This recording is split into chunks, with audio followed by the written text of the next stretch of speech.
Oh yeah, oh yeah, oh yeah. Hello! Hi! I'm Mintmai! Welcome back to my bakery. Go. Is that your real-time reaction to seeing me pull up in a maid outfit today?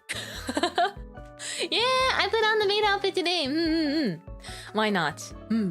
Because I don't know, I was feeling cuteful. I was feeling like dressing up. And also because, you know, I want to wear this a lot. And also because I was just in the mood. But I felt like it. And wow. Thank you everyone that saw on Twitter. I asked for everyone's good luck and good wishes on Twitter. And I received everyone's luck and I absorbed it. And I used it to power through my day. So I appreciate it very, very much. But here, you can have some parfait. Yes, I did see some people wore maid outfits just around conventions. I think it was it was Dri and N at their Offkai artist alley table. I saw the picture afterwards and I was like, FOMO! I want to see all of the artist tabling and cosplay. Sniffle. It's so pretty. I know. I just... Do you know of At Home Maid Cafe? I think about... it's a very famous one in Akiba.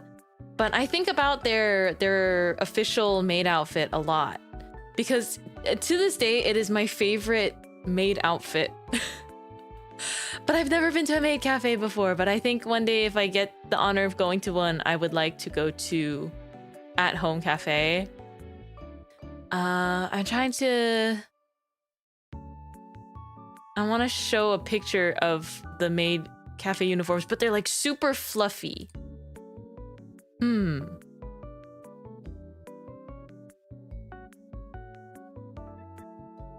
bum, bum, bum. Was it fun meeting other flower friends? That's incredible. We need to do like a post Offkai Satsudan. It's just this week. Two things. One, I want to get some of my merch before I want to talk more about Offkai stuff. Although I do want to hear how it went. I just feel like we could have a Offkai Satsudan and like hand cam at the same time. And then the other thing is this week is the last week of ArtFight, so I'm like, oh snap. If I want to lock in, then I've got to lock in. But I've been dealing with a little bit of like health things too, so it's not a bad thing or anything like that. It's just figuring out my routine and all of that. Yes. But yeah, for now I think I've been doing well though. We do what we can. And Zatsu Hall would be cool. Yeah, I would love to do a Zatsu Hall, because then I can talk about things like as I'm looking at them. Oh, so cute. I just feel I feel such a strong sense of warmth when I see you talking so positively about each other. I'm like, oh, I feel warm and fluffy inside and fuzzy. And I don't know if you could hear that, but I was quite literally rubbing my belly. I'm hungry for flower friends. But yes, these are At Home Cafe made uniforms, and I wanted to show them because while it did not directly inspire my maid outfit, I do think all maid outfits kind of have some similarities. But the 4 buttons are certainly, you know, the 4 buttons are cute and classic. But I just really, really, really like their outfits. And not just that, every maid, they get, you know, they're like idols, they get a key color. And so depending on the color, it affects some of the ribbons and stuff on the outfit. I just love how fluffy they are. But I've never been. It's just, if you've ever seen YouTube vlogs of being like, I went to a maid cafe, a lot of times they go to At Home Cafe. Because this is just a very popular and a long-standing spot. But I don't know what kind of like petticoat you have to wear to get your skirt to be this perfect shape. But I think That's my goals. Really. Very fluffy. Yeah, I want to have like fluffy skirts forever. Funny enough, I do think that I like pretty casual fashion or more like sleek looking fashion, but something about fluffy dresses, my heart has a soft spot for them. The ruffles look perfect too. These ones? Roughly. It's cute, right? I do love my maid outfit. And my sleeve cuffs. But today I'm very excited because I've already saved some pictures for some OCs I'm interested in drawing for ArtFight. I feel like I'm gonna have to cut down on how ambitious I am. There's not enough time. I whimper softly to myself. There's not enough time, but there are so many cute characters and I can never decide, and there's actually even more really cute art fights. I logged into ArtFight today and I saw 2 more and I was like, oh, gasp. Yay, I smile big. We're gonna jump right into the drawing soon, TM. Ah, so gorgeous. These are so gorgeous. You've been staring at the art of Idomelo since I shared it. Thank you for having me draw your OCs. Thank you for the ArtFight attack. After Sunday's stream, I sat down. So that was just the day before yesterday. I sat down and I was ready to make my ready to make a new burner account. Mostly so I can spam art and I can have a sort of place where I can spam it full of like not bakery related art to an extent. But you know what I got stuck on? It's the silliest thing to get stuck on. I could not decide a username. The chess girls were so beautiful. Those are Nessie's OCs. The beauty, again, the beauty is accredited to the creator. Yep. Yeah. I think it was really easy when I was coming up for my username for like my bakery social handles because, you know, I just want to use it to communicate with you when I'm not streaming. And so it was pretty easy, like Mintmai. And then I opened the bakery in 2022. And so I think that's when I noticed everyone puts VT at the back of their username or like virtual or something like that to signify that they're signify that they're an anime person on the internet. Although I wonder if I went back in time, if I would have tried to find a username that does not, that's just like my name, but doesn't have the TV, VT, any of that attached to the back. Usernames are so hard. I think what bothers me is I actually tend to have an all lowercase aesthetic. Which is funny, that's not exactly how I type. But I do tend to kind of have like a preference for fully lowercase when it comes to usernames, and also no numbers. But then I've been breaking that rule by purely, functioning as entity at mintmaiVT for so long. And then it makes me feel like I can't change it, I guess. Because it's been the same for so long. It makes me feel like I can't or I shouldn't change it. But I don't know. I feel like there's no particular need to change it besides a smidge of self-satisfaction. But then it would bug me even more because then it would become inconsistent everywhere. It ruffles my own hair. I need not think about it so much. I think it is fun to think about sometimes though, particularly when I'm thinking of a place to just like dump my art. Waiting with bated breath. Oh man. And I won't wait long to create it. It's been on my mind for some time. I had a burner account a really long time ago, and then befitting of the name, I burned the burner account because I figured that it would be helpful for me to be on Twitter a bit less. So I burned the burner account, but then I was like, I haven't had it for, I feel like, over a year. But after I destroyed it, I was just kind of like, oh, I don't have anywhere to spam anything now. Like, even if I want to, which is still rare, but yeah. I think it's nice to have like a kind of like a diary or a dump that's separate from places where I want to share updates and you know, things like waiting rooms and possibly more polished art, because I get in my head about that where I'm like, I don't want to post the art unless it's at a certain, you know, amount of completedness, which is something that so many artists deal with. And I'm yet just another example of this very pressing issue. Let's see. I'm still figuring out how I want to share Clip Studio Paint.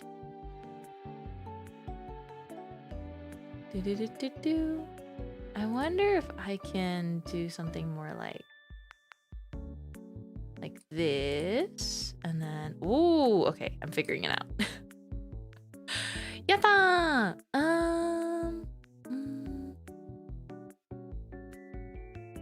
Do people usually like to see the UI? I wonder. Let's head over here though. We'll get started drawing soon today. Ta-da! I'll sit here. And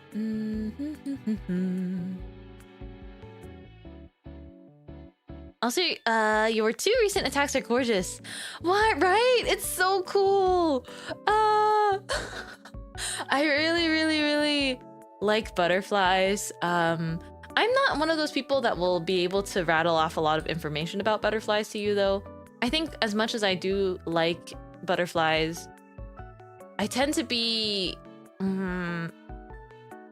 I think I tend to be on the side of like, oh, I try and remember the name of it if I recall liking the pattern, etc. But they drew me as an imperial, like, or they drew me in a coat inspired by an imperial butterfly, which I thought was so gorgeous. Oh my gosh, beach day. Have so much fun! Many people drawing beautiful mintmais. The world is beautiful. Birds are singing. The sky is blue. You're all too kind. Oh man. I'm a little shy. I've been...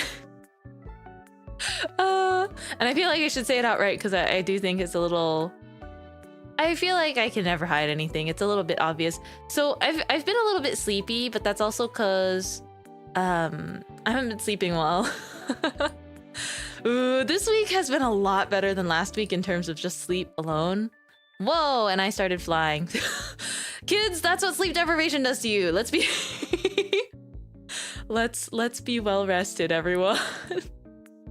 But part of it is also because I have to take care of some things, and it's been keeping me very, very busy. But I don't like dwelling on that, you know? I don't like coming here and then being like, tsukareta. I don't like showing up to just be like, I'm tired. Also, I don't know how I feel about cropping out the UI, but then the art will be more visible. So I'm still figuring out my preference when it comes to Clip Studio Paint streaming. I'm like, this or that?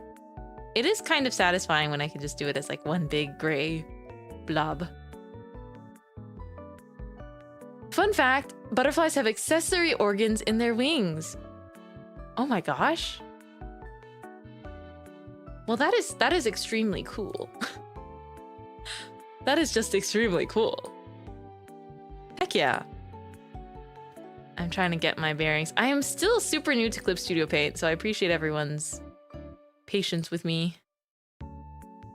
I feel like a foal. A newborn. Okay. I think today I want to try drawing just 2 OCs. We're gonna be responsible. We're gonna be responsible and we're going to not bite off more than I can chew. And I think it'll be cute.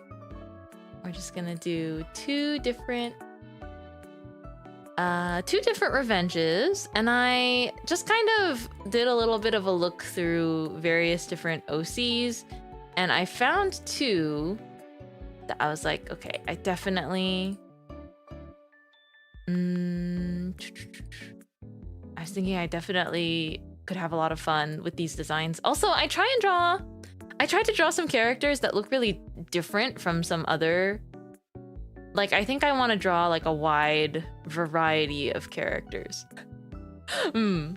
So, and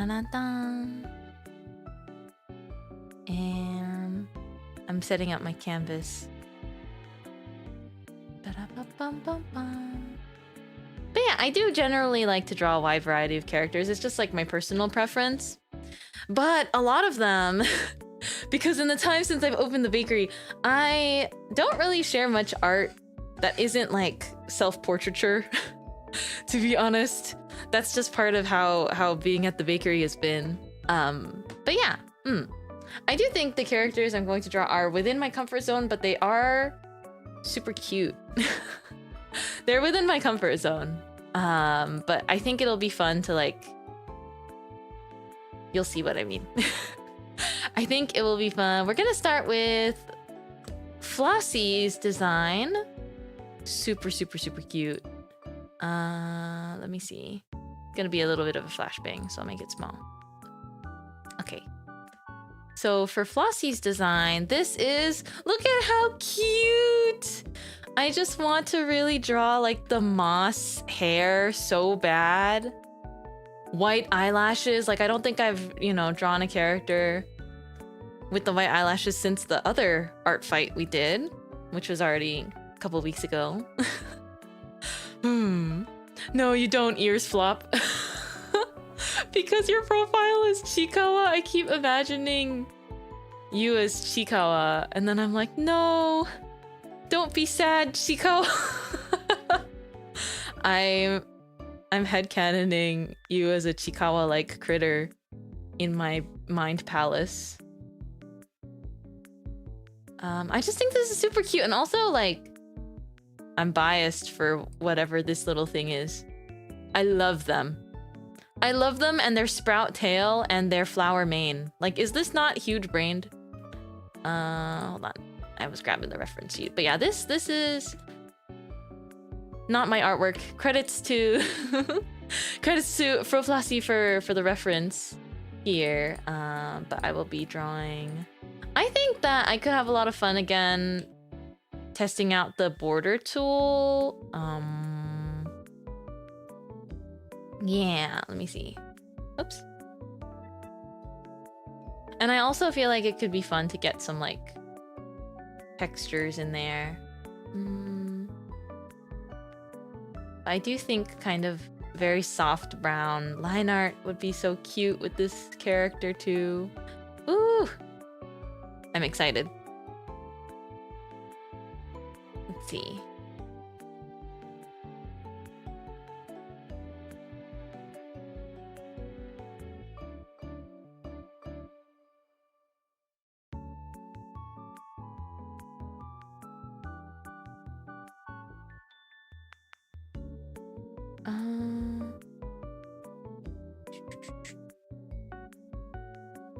Let me also change up our music for today. I think I want to play this one.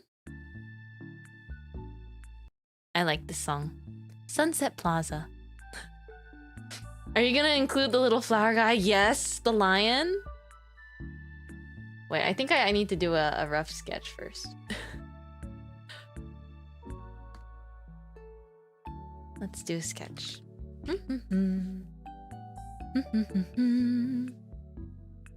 It was really hard to decide amongst the OCs because I was really tempted. I have to admit, I was so tempted because they have this artist in particular on ArtFight has like Miku and Teto OCs.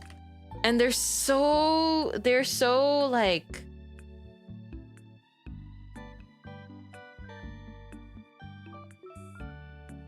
they're so cute. I really like the strawberry ones. But I think because it's ArtFight, I really wanted to draw an OC that was like 100% their character. So that's why I really wanted to draw Flossie. Also because I feel really drawn to this design. Just the fluffiness all around. I don't get to show... I don't get to show me drawing a lot of like different designs once again, because it's mostly very self-portrait based. At least for what I share. So ArtFight's such a good time to be able to draw more.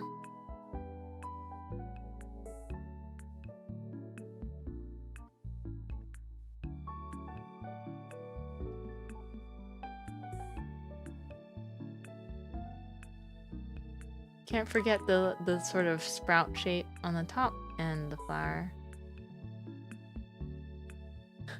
Thankful for getting more Mintmai art always. It's like I still want to develop my skills and art and things, even though I've kind of been focused in a very specific area for some time.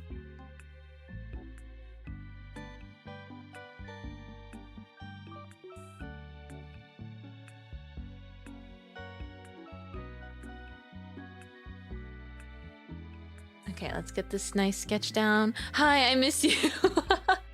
I miss you too. Hello. We spoke today, but I miss my wife. I know. I feel like I send you at least one message every day.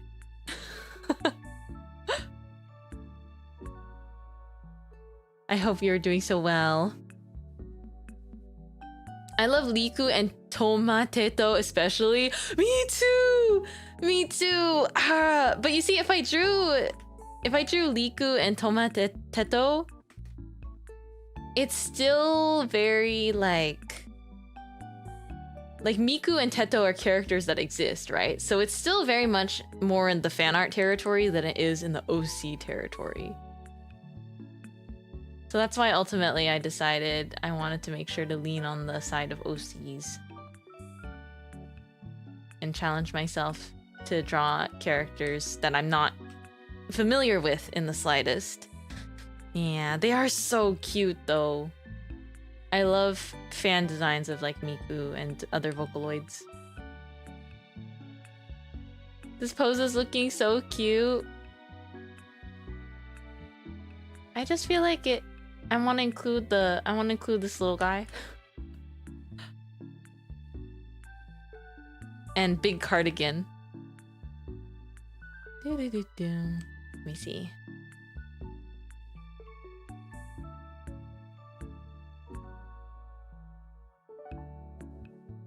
I feel like it has the vibe of like sitting down with your cat, you know? Sitting with your cat or your dog on your lap, but in this case it is a floral lion. It's so cute! Oh, I'll have to check ArtFight later. I gotta check it out. I do like I like peeking at the ArtFight profiles. I've been in the mines lately, but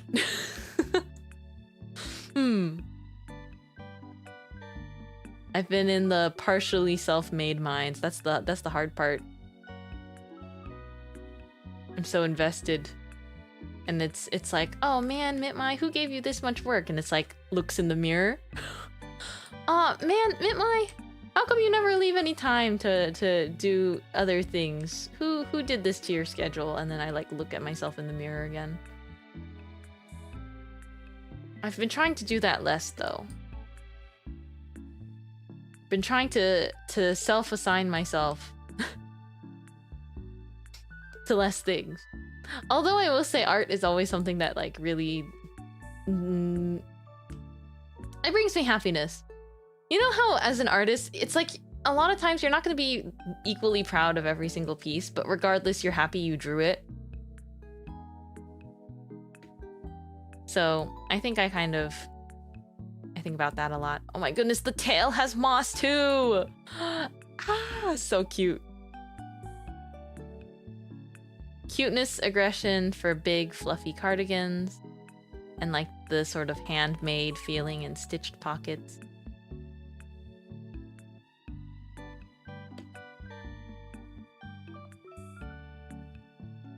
I also just love sheep.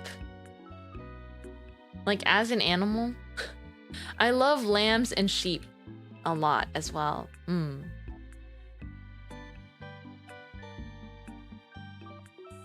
Also goats. Goats are cute too. They literally just stand there and they eat grass and then they're fluffy. Like they're so wonderful. Unproblematic and thriving. You are the goat. Oh my gosh. Thank you. Have you seen that there's like an animated movie called like The Goat? Have you seen that?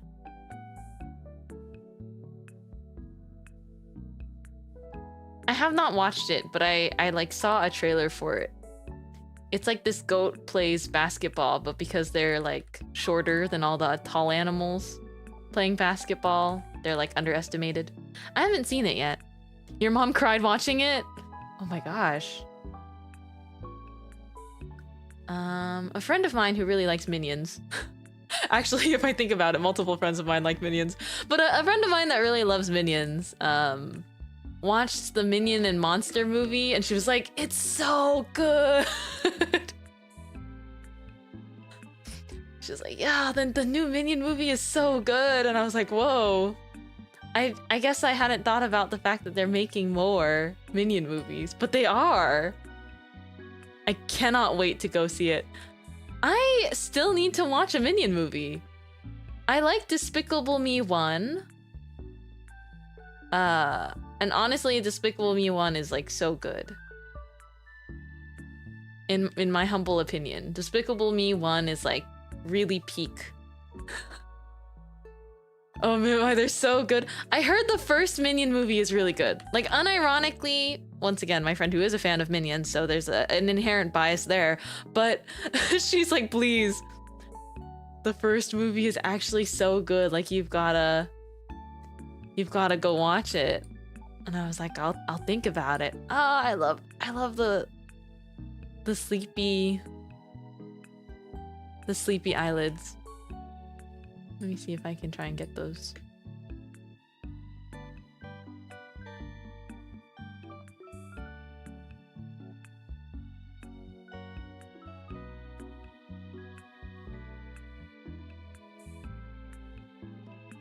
I think this piece could be really cute with the eyes closed though. Like for this artwork. The soundtrack's amazing.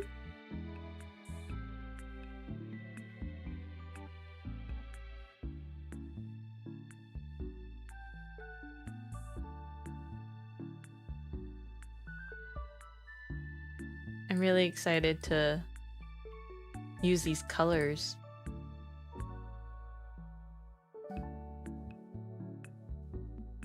I like the pastel. Actually, today's theme might as well be pastel. I realized both characters I had planned to draw today are very pastel themed.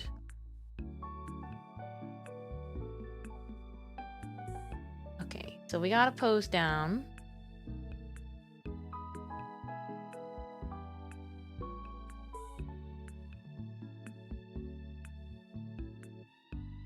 I could use the outline tool, or I could actually do... because I have been changing it up every time. A little bit. I could do like pencil line art, but I don't know.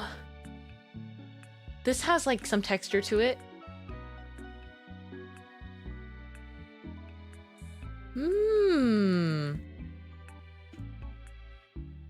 Okay. I'll see how I feel about this. ArtFight is really so like, okay, on a whim, how do I feel like drawing today? That's what I love about it, though.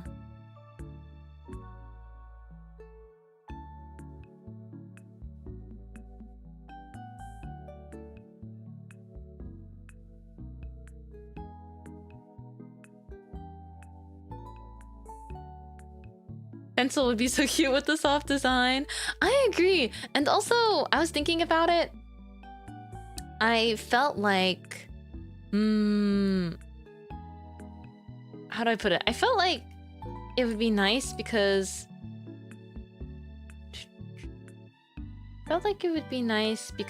I'm still... You know, I'm using this as another excuse to like learn Clip Studio Paint. And I haven't used the Clip Studio Paint like built-in sort of textured brushes yet.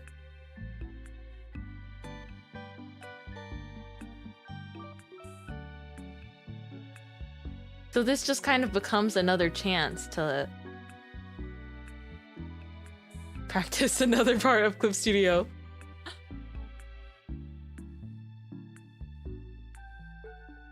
Every piece I've been doing something a little bit different, and I do like that.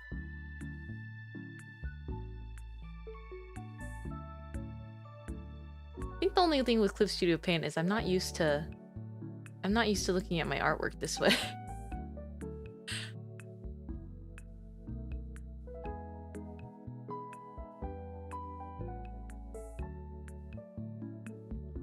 It's been a really long time.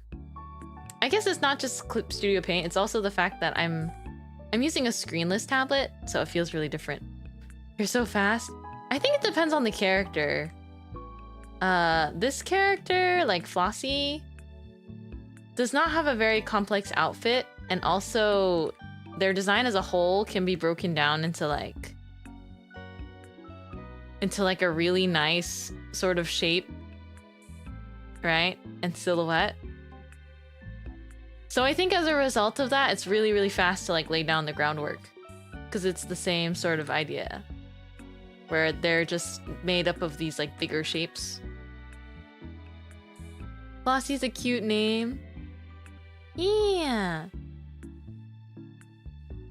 I think this design definitely...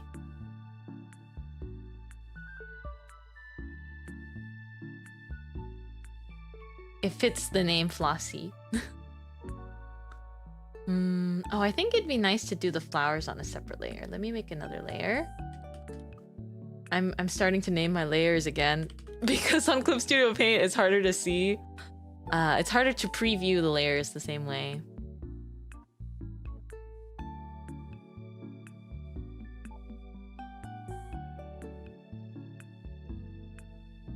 Making sure to keep in some of the plant shapes, because that's like a very iconic part of the design too. Which I love that they just incorporated it. I can speak. I like that they incorporated it into the hair texture.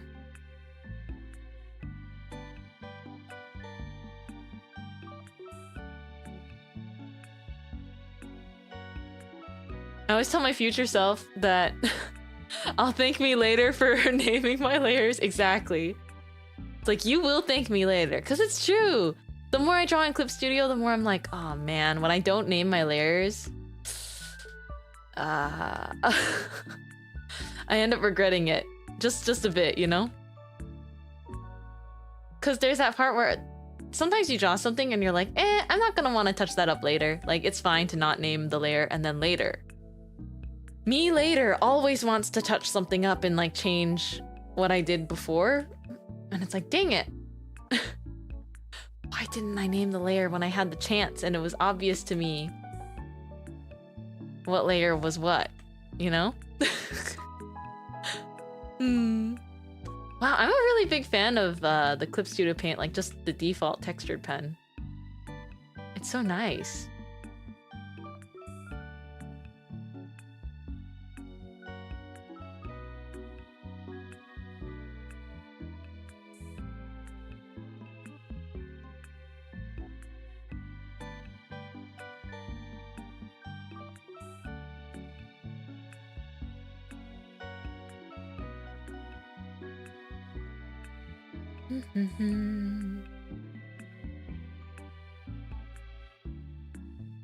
I see how long the hair is.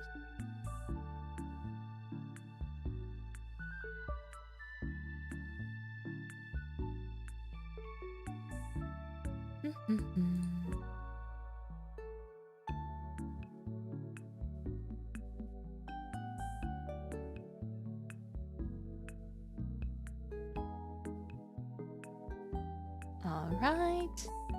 Can't forget the horns either. Although I do think I will also put the horns on a separate layer.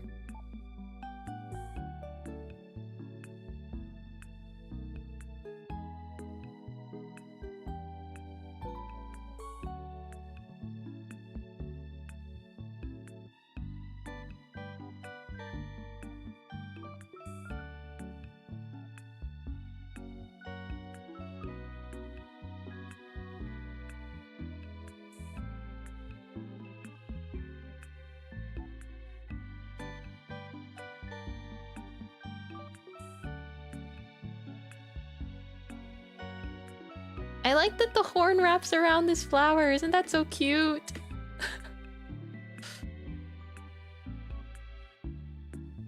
Now I have to try and how do I draw sheep horns?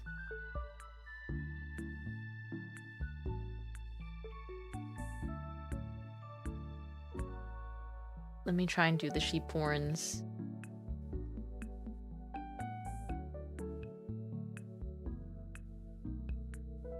Actually, maybe I will merge the line art layer and the flower layer. I feel like it keeps things a little simpler that way. Just do one line art layer. But then let me get the horns. The designs are so thoughtful. They're very big-brained. I love when it's obviously like, I can see how you came to the idea of like doing this with the design. Like the moss on fluffy sheep hair. Like, it's very creative, right? But it's also just super cute. It makes so much sense for a character that's a sheep.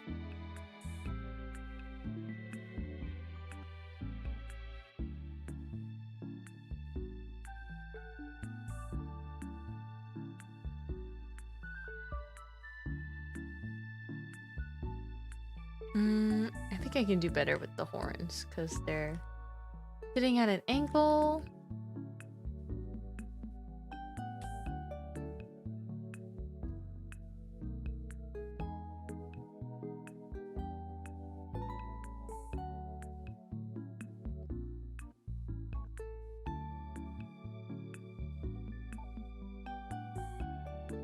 You know how they say to draw with your arm and not your wrist? To like protect your wrist long term. While that is true advice, and that is something that every like digital art teacher has told me ever, I can't help it. I always draw with my wrist. Thing I never do ever.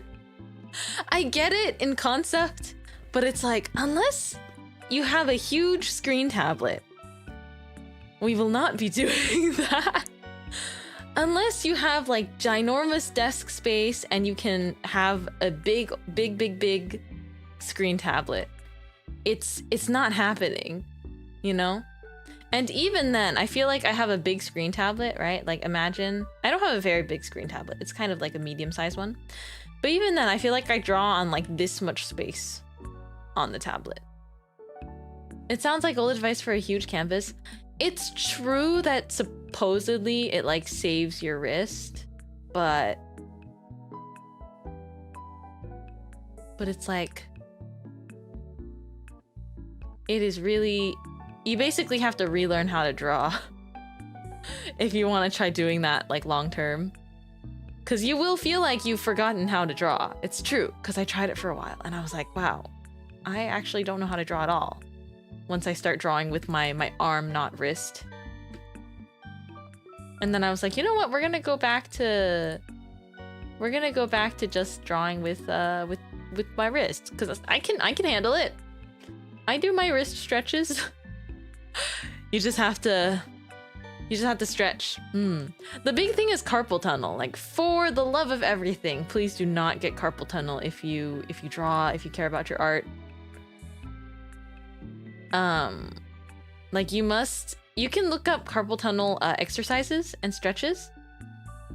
But I think something that a lot of artists don't realize, I mean, including myself for a long time, is things like exercise actually, because they strengthen parts of your body, like your forearms, for example, doing push-ups and things like that, and just like strengthening your arm muscles themselves can actually help prolong just like how much usage you can get.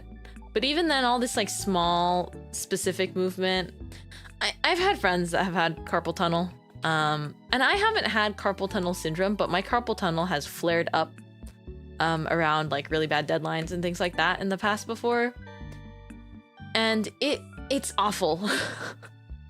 You do not want to experience even like a carpal tunnel flare up, because when you make art, right, the last thing you want to feel is like pain in your wrists the whole time you're doing it. So I promise the preventative care is really, really worth it. If I can give any art advice at all, it's actually just to take care of your body. Because as long as your body is in good condition, right? Like, the art comes from you. So as long as you're in good condition, your art will survive in one way or another. As long as you are okay. And people always find a way, you know, to keep making art, regardless of whatever circumstances are thrown their way. But if you're able to do preventative care, do preventative care.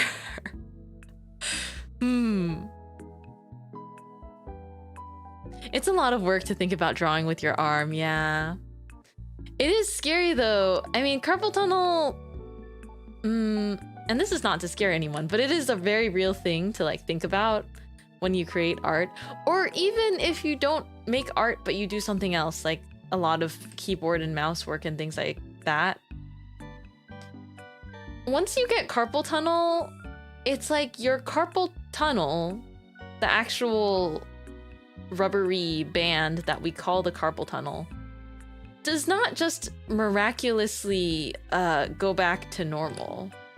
It can't do that. Also, I'm making the hair fluffier because I'm looking at the reference, and their hair is so much fluffier. So yes, fluffy, more curls, more poof. We like it.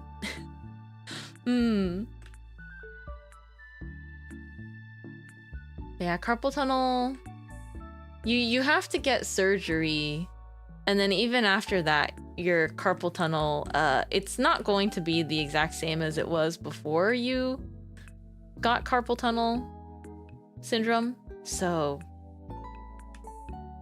this is why I stopped playing that game, a difficult game about climbing.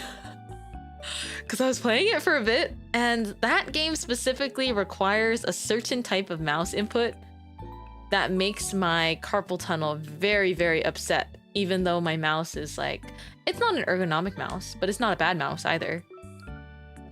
And so I learned very quickly. I was like, oh, okay. We gotta be careful and maybe never play this game again, unfortunately. As entertaining as it would be to beat the entire game, it is it's not worth the carpal tunnel. I played it on stream once and then I put it down and I never picked it back up again. Because I felt what I felt after that one stream, and I was like, oh man, would be cool to get really good at this game, but I'm gonna stick to Getting Over It by Bennett Foddy. I'm gonna stick to the one that doesn't give me carpal tunnel. Ganbare! Thank you! Arigatou gozaimasu!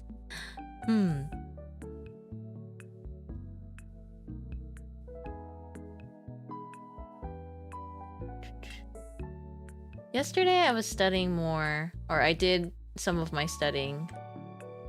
My language studies and works. And overall, was great. And I had soup, so soup makes anyone's day. And if it doesn't make your day, if it doesn't make your day, I don't trust you. When people that say, well, soup isn't a food, I kind of hard side eye. No real judgment though, all for jokes. But I understand if someone is really not into the texture of soup. But soup is absolutely a food. And not only that, soup is a delectable meal, and you ought to respect you ought to respect soup.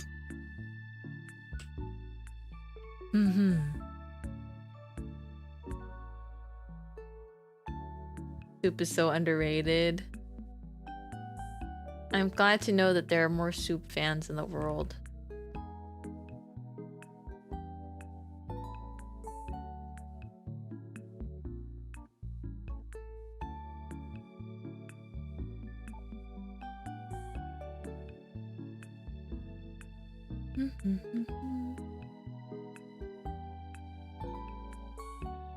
I get to draw this cute thing now. Or let me think. I should probably do the front arm and like a little bit of the leg first. Yeah, let's do some of that.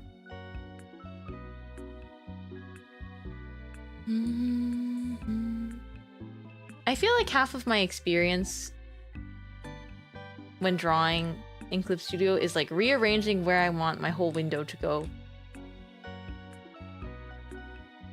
But I suppose that's half the battle anyways. And it doesn't even matter if you're doing traditional or digital art. It's like, okay, I'm gonna rotate my canvas. Okay, I'm gonna turn the paper on the table. That's part of it. Let's see, today's date.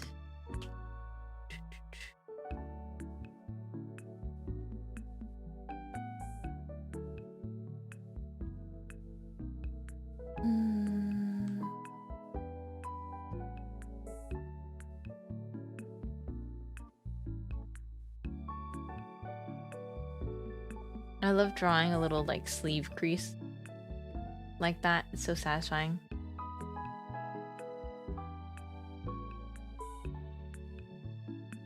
The canvas ends when you hit a part you don't want to draw. That was my thing as like as a kid. I would avoid certain things like the plague, including hands. But anyone ever have the winking problem, or was that just me? I had a phase when I was a kid, at least, trying to draw anime girls. I'll put it on a new layer. But I'll name the layer too, so I know it's not part of the drawing. When I was little, I drew anime characters like this, right? And I honestly can't even imitate like how I drew them back then very well.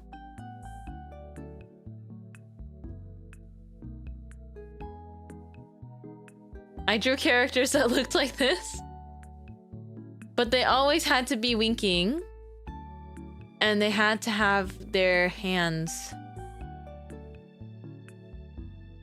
behind their backs.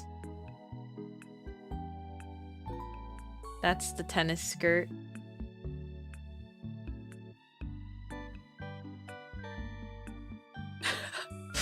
This is my beautiful imitation of my old art style as inspired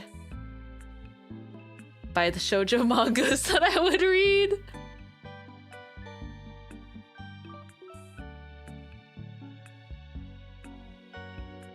I think I literally drew something that looked like this before.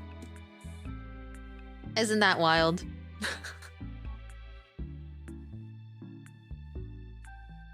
I need to dig up some, like, my mom keeps all of my really old art, and I need to dig up some of it someday. Just to see it. And to possibly redraw it.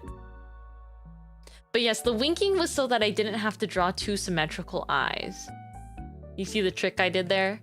And then, because I could only draw like one really big eye. And I remember I would try to put like all the shoujo highlights in there because I read Kitchen Princess and that's all that was on my mind. How the times have changed. Hands behind the back is low-key the method. Still do that? Oh yeah, I still do that too. Oh yeah.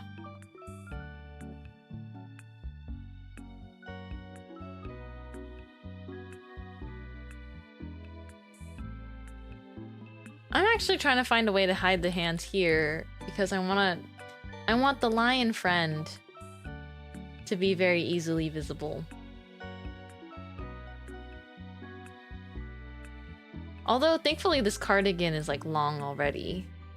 See, it's, like, a longer cardigan. So I can kind of just, like, tuck the hands in here. Lion friend. Yippee! Best day ever.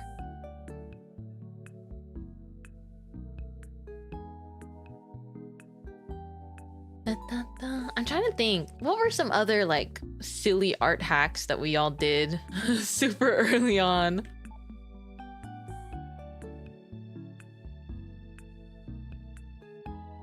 Oh my gosh, I remember when I was drawing Mermaid Melody fan art as a little kid.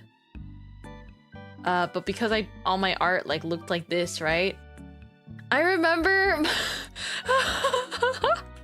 this is so funny because now I enjoy casually watching some baseball, or I like the background noise, but I'm circling the face a lot of times so that you can really see what I'm talking about. But I remember like my crush in like elementary school, my short-lived crush, because that's how you are in elementary school when you just make up that you have a crush. But my short-lived elementary school crush saw my drawing, like my anime fan art, and was like, why? Like, why is their head a home base? And I think about that a little bit, and I'm like, huh. You were kind of cooking with that, but you know. You didn't have to point it out. Oh, and I also remembered there was a girl in high school who saw me drawing once, like in class or something. And she was like, why are there lines on the nose? Okay, people just like to, people just be saying things about art, okay? So in high school, I can't tell you what my art looked like in high school. I think I was probably trying to draw like in the webtoon style. No, this is definitely not how I drew, but let's just pretend this is my drawing. Inaccurate art style. I was trying to draw in like the webtoon art style. No, I'm trying to think.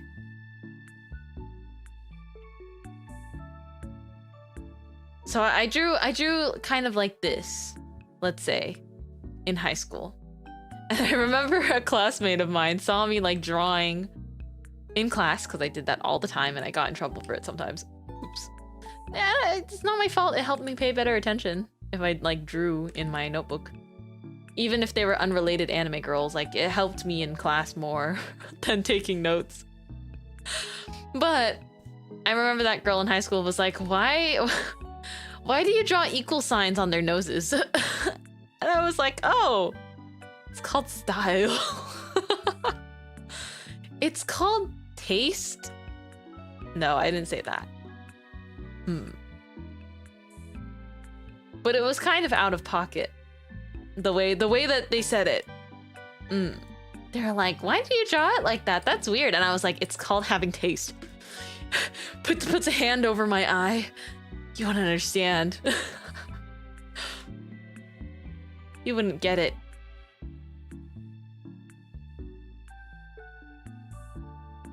Oh my gosh, this little critter is so cute. And yes, another drawing hack that was brought up, which I mentioned just the other day, was definitely the purple on a multiply layer. That was a problem. That was a problem that plagued many of us.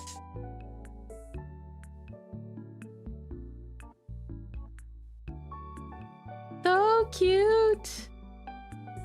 Oh my gosh, what if I have the little paw like on the leg? Ah!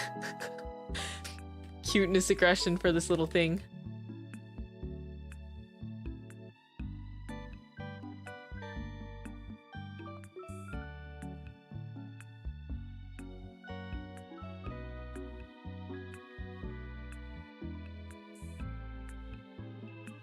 I hadn't really thought about how they would be sitting like properly on the character's legs.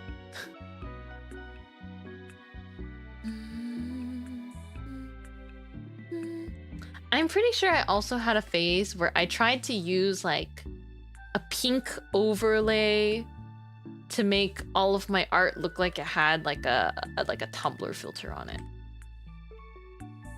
That was popular too. I feel like there are still trends like that now. But it's not as widespread. And I personally think it's because these days, at least on online from what I can see, there are just super different niches of like artists depending on the style that you like. And so people just flock to the niches that they enjoy, and they can sort of curate the art that they see that way.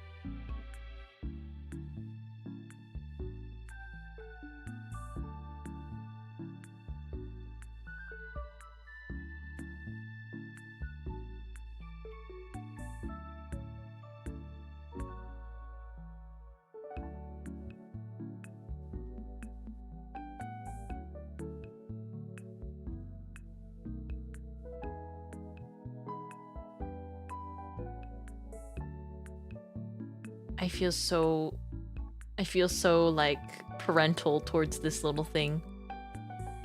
Oh my gosh. You are so cute.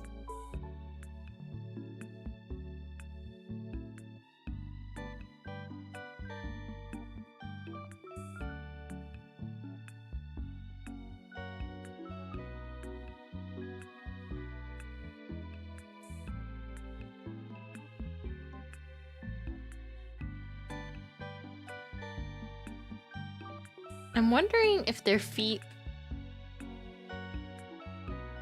have like the lamb toes. I feel like I've seen shoes that actually have that. I don't know if they have it.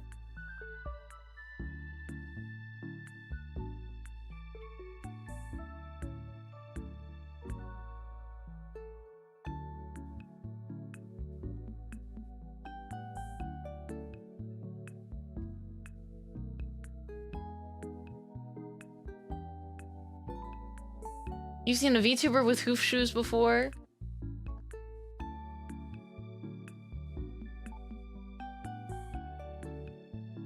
I feel like it is really cute. I just don't know. I don't know if I like how it looks here, since it is ultimately a pretty minimalistic design. I had to sneeze.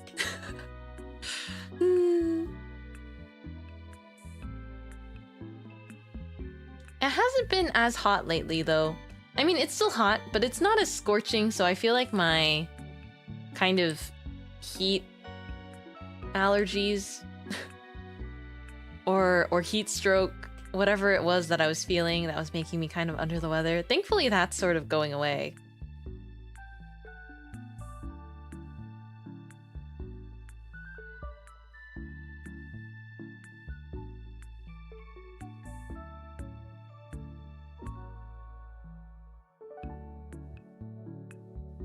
We've made really good progress. We're almost done with the line art here.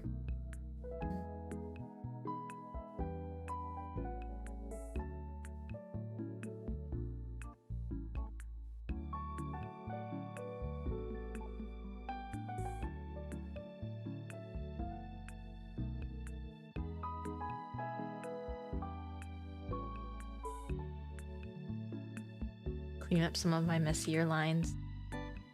Dun, dun, dun, dun. Do, do, do, do. Okay, like this.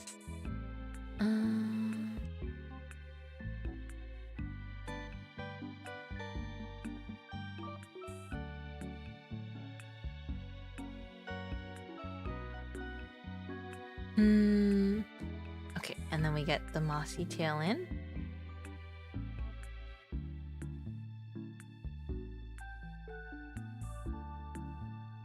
Cute. All right. Draw the rest of lion friend. Oh, bless my soul, you are so cute. Oh. Sprout tail. Sniffle. Okay. Here's the line art. I feel like some of the lines towards the bottom got a little bit messier because I drew it really zoomed out. So I'll go back in and sort of even it out so it matches the upper half a little bit better.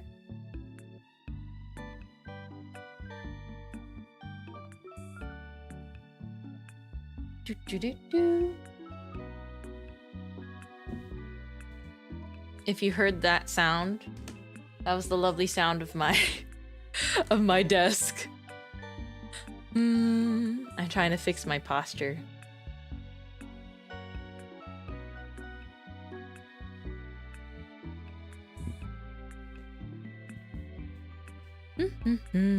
Okay. Da -da -da -da.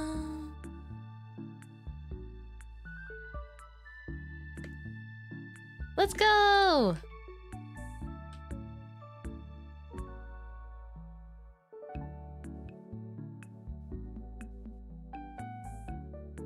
Okay. You know, some days I feel like the art juice is flowing a little better than other days. But it's random. And I'm sure I'm not the only one that experiences that as well.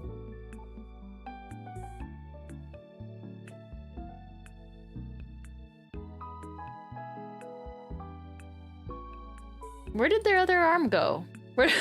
Where did I put their other arm? Hold on.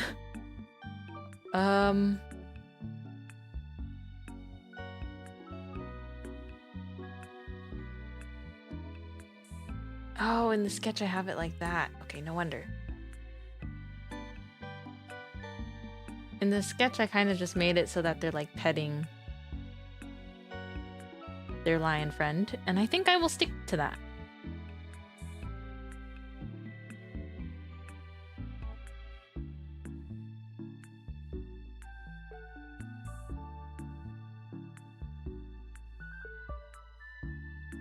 Okay.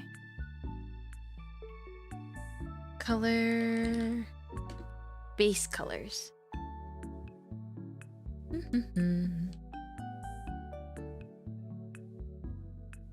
Little arm stretch. If you're working on art today as well, don't forget to stretch your arms.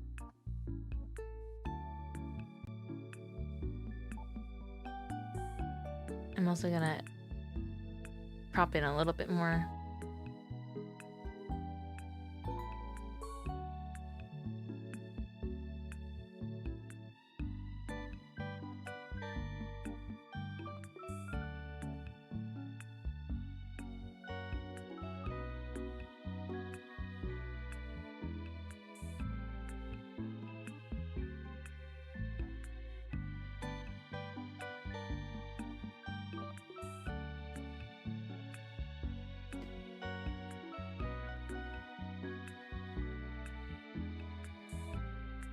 Ooh, this is gonna be so fun because I can put the moss on top. Yes. Okay.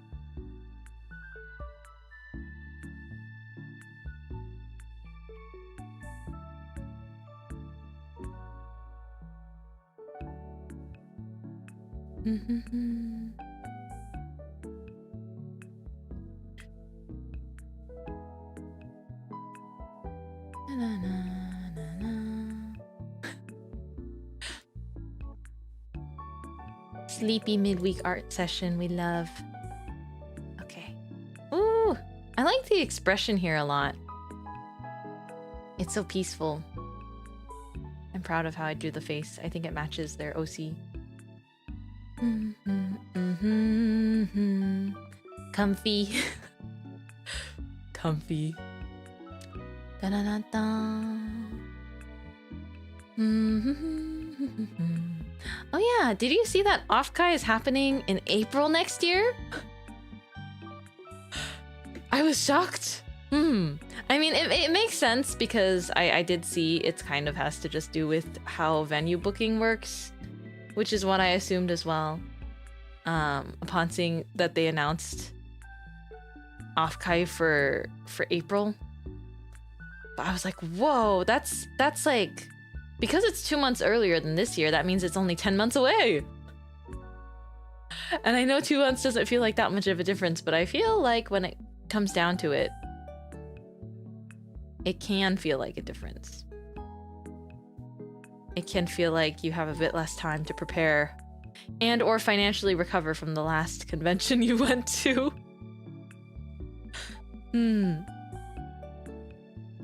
I think there are still more conventions left for this summer though, probably a lot more, and including ones I don't know about.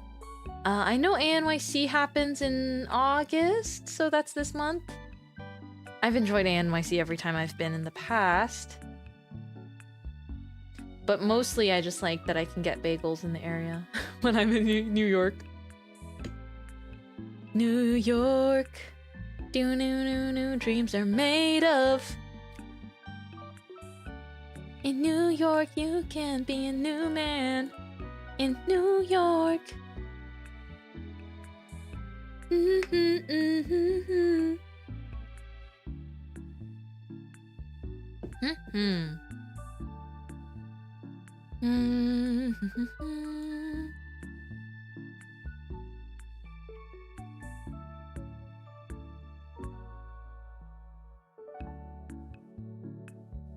Alright, so this is the hair. Let's do pink and then the moss. Dun, dun, dun, dun.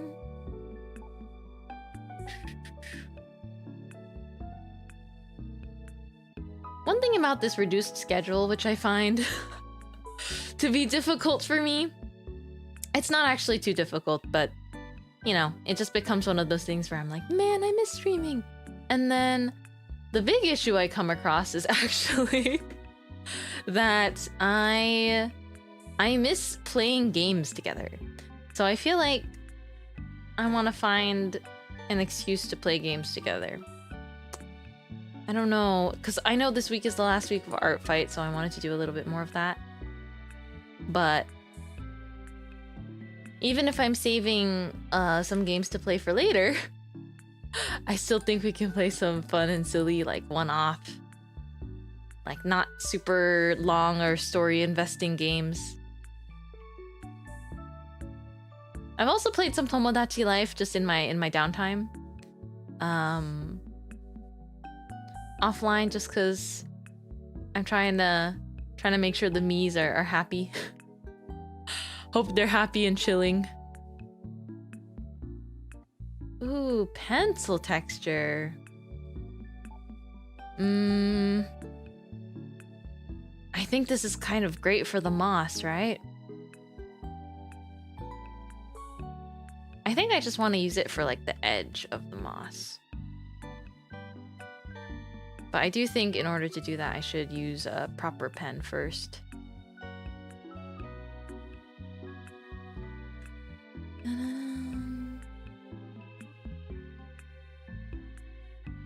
Gosh, this character is so cute. Okay. Moss.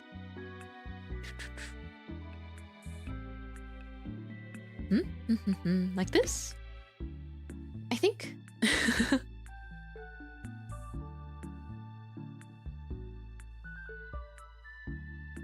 All right, and then I want to make sure to get the ones that are just on the flowers.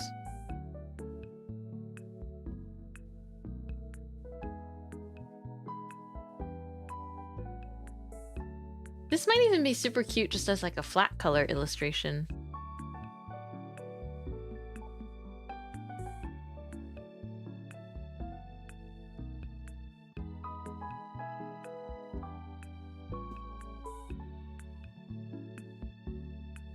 Pencil. Okay, let me see if I can get this more dense.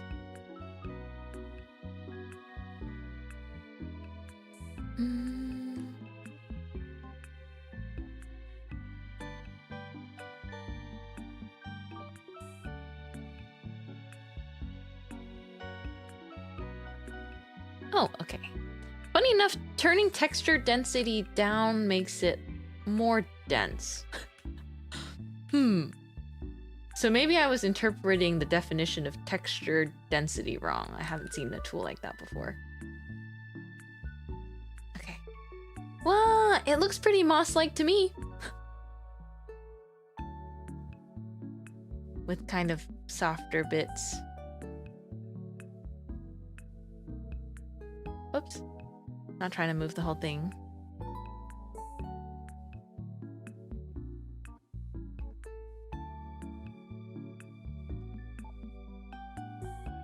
Ah, it's cute.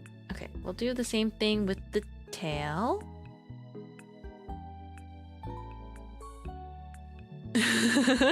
Falls to my knees. Oh, I'm done with this commission. Congratulations! I know the feeling. I haven't done commissions in a really long time, besides just for some special occasions upon request. But lately I have not, because there's just I have to keep too tight control over things that I add into my circus. For lack of a better description, I have like a personal circus, and then I just need to be so good about things I'm adding. But I do think about it being something I could potentially think about in the future. Mintmai commission's my dream. I am scared of commissions. I will explain this, and I can elaborate. I did take commissions before, and everyone that's ever commissioned me has been, you know, super lovely, as you would expect. So there's not anything inherently wrong about the commissions or whatnot. It's just... how should I put it? It's just, I don't feel like I should take commissions until I know that I would be... like, until I know for sure that I feel confident in the timelines of things, and just kind of, you know, doing the professional thing to do with commissions, where you like update. I think Skeb style commissions are obviously a really nice thing, and I feel like that's a good option for a lot of artists. Skeb style being just like no communication or like edits. That's kind of a style of commission that's become popular lately, where it's like, it's slightly cheaper because in return it's sort of just like, here's my OC artist, do whatever you want. That's kind of the trade-off there. And I do think that for an artist like me, that I feel like I'm not the most consistent with styles or like the look I go for.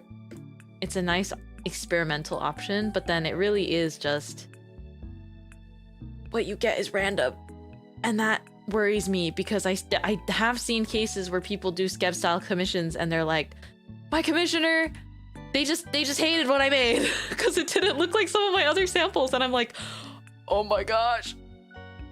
I love doing Skeb style commissions. I love getting Skeb style commissions, but then when it comes to being on the side of like the artist, I'm like, I can't guarantee that this is going to look like my samples. And at the current state of life, the current state of life that I am in, I feel it's irresponsible to take commissions when I can't confidently get like a good turnaround time on it. Because I think, at least for now, I want to really go gung-ho on the things that I've been preparing for the bakery. And so I don't really want to... I don't want a client to feel like they're like waiting on me. I think that's another feeling of anxiety. Skev is my favorite service to work on. This and outfit design. Yes, outfit design. I'm technically I was doing some outfit design stuff for fun the other day. For my friend, Smile. And it is super fun. It's super, super, super fun. So I actually think Skeb style outfit design, or just outfit design in general, would be nice. But I do think like working with clients and also being like a really responsible commissioned artist with open commissions, it comes with a set of responsibilities and like a standard, which is a good thing, and it should. I'm just not ready to add that to my plate, so that's why they've been that's why it's been radio silent from Mintmai commissions. Actually, I think the only commissions I really ever took for some time, I can't remember if I had more open, but the only ones I had for a while were purely like your character here, like YCH commissions, because I never tried that before, so I tried it out on VGen for a little bit, and then I reached the conclusion that I don't think YCH commissions were for me. I just can't. It was fun and it did support me, and so I appreciated everyone's like support and enjoyment of my artwork. But I think when it comes to your character here commissions, you have to be okay with drawing the same pose however many times you're commissioned for it, and I just could not handle the repetitiveness, and then I felt like I wasn't able to like put, you know, I want to feel like I'm putting my full care into every artwork that someone commissions. But when it's the exact same pose for maybe 20 different character designs, it's like you are drawing a different thing every time, but you're also drawing the same thing. And then so it's too easy for me to compare it to like my past work, and also to be like, okay, this does not, it's not a bad thing that people want this. In fact, I really, really appreciate it, but also it does not get to, like, I don't get to improve my art. It does not help me learn new things in like the process of drawing, amongst other things. You do have a lot of things on that plate of yours. I worry about, how do I put this? I don't want anyone else to worry too much about the things I have on my plate. Mainly because I come here, or I think the best part of my day is getting to be here and doing things here. So I personally, I'm like, oh man, I don't want to spend that time just thinking about how busy I am outside of stream, or like the things I have to do. But it does loom there, you know, so I think it's difficult to be entirely unaffected by that. But the fact that I have so many things to do is a positive thing. It is ultimately a very positive thing. I was never interested in drawing YCH. I feel like I would be stressed about drawing the same thing multiple times. That's exactly what I experienced. I got stressed about like feeling like, and I'm really glad that everyone that, you know, did commission me for artwork back then enjoyed like their YCH, but it's just like from my personal artistic standpoint, I got really nervous about it looking like different from drawing to drawing, even though the pose is the same. Hmm. Although, again, YCHs are really accessible, and they are great. It's like depends on who you are and what you want to do with commissions, but YCH can be nice depending.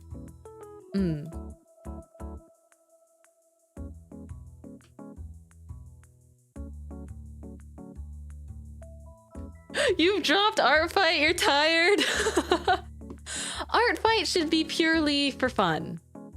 So if you're feeling tired, if you're feeling like you are not finding the enjoyment in it, then absolutely take a break, or just don't partake in the things that are draining you.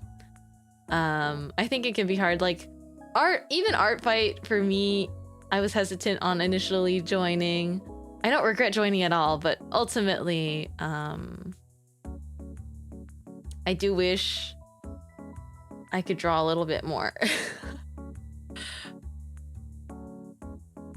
It is very, very fun though. But if it ever feels like it's not fun, then I think that defeats the purpose of ArtFight. As soon as you feel like it's not making you enjoy the process of art.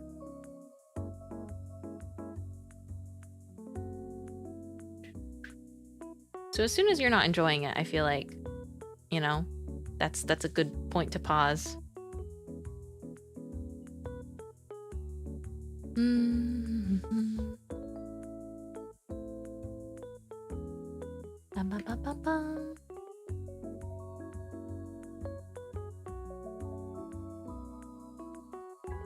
I have a question. I swear I've never felt this old before, and I know I'm and I know that I'm not old, but could someone explain the origin of sock meds to me? It's social media, right? Like SNS, right? People don't say socials anymore. People just say sock med. Sock meds? Where is this coming from? I swear I've never seen the term sock meds until like the last few months, maybe. It is. Oomph, teach me. Teach me the ways and the terminologies of the youth, because what do you mean you go from social media? Like, doesn't socials just make sense? I mean, I know in, depending on the language, because sometimes I commission Japanese artists, or a lot of the time I commission Japanese artists, I know it is more common to use SNS, which stands for social networking services, and that makes a lot more sense to me.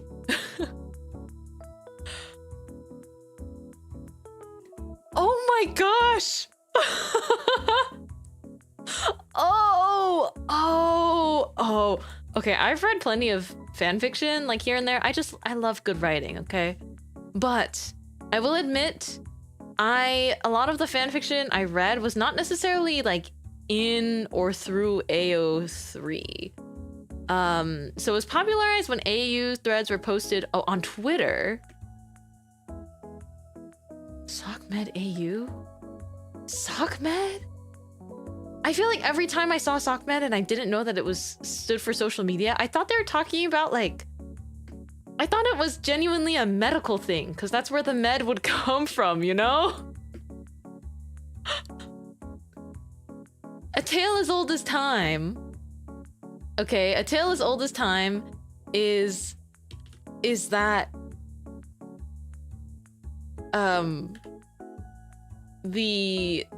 med is short for medical, and I don't know what sock is short for. What are we lazy for? Socials is fine. So social is the same amount of letters as sockmed. Sockmeds is the same amount of letters as socials. I just think it sounds cute. Sockmeds. I don't disagree that it is whimsy. And I don't mind that people use it now that I know what it means, but when I didn't know what it means, I would have never guessed that it meant social media. And I feel like I can pick up on some context clues. I feel like I can pick up on context clues, but even now, when I hear the term SOCMED, I just think of like, I like see House MD like in my brain. I see him, you know? I see his face and I see the way he like speaks and his intonation. Like that's just, I can't help it.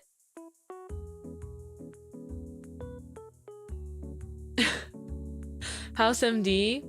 Yeah.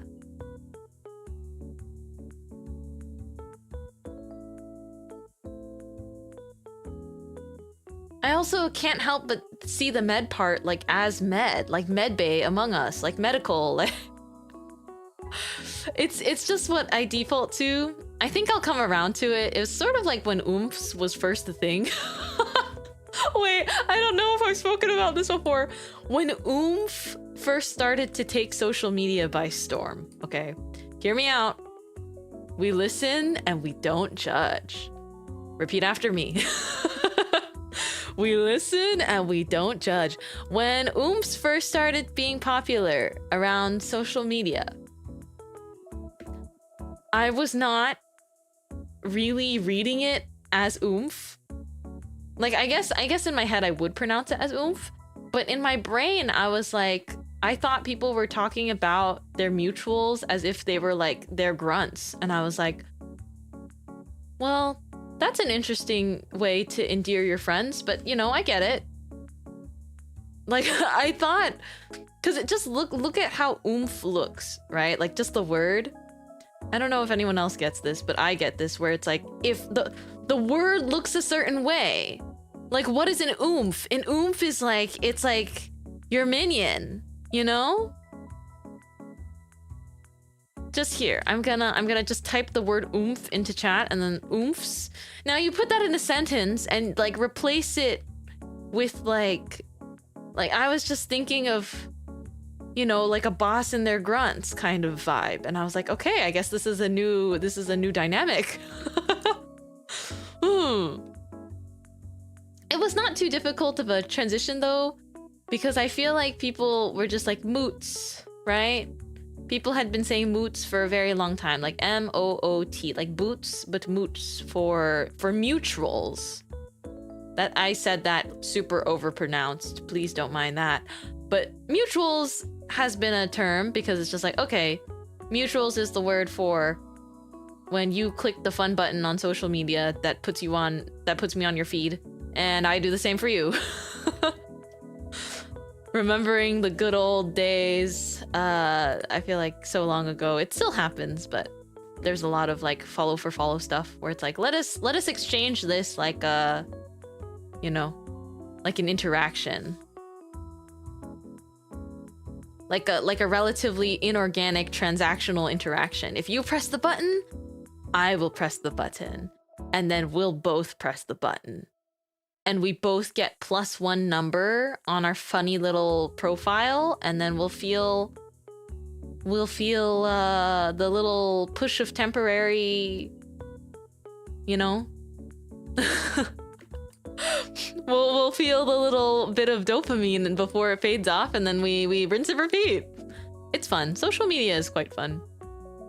You gotta choose how you interact with though, really. Button?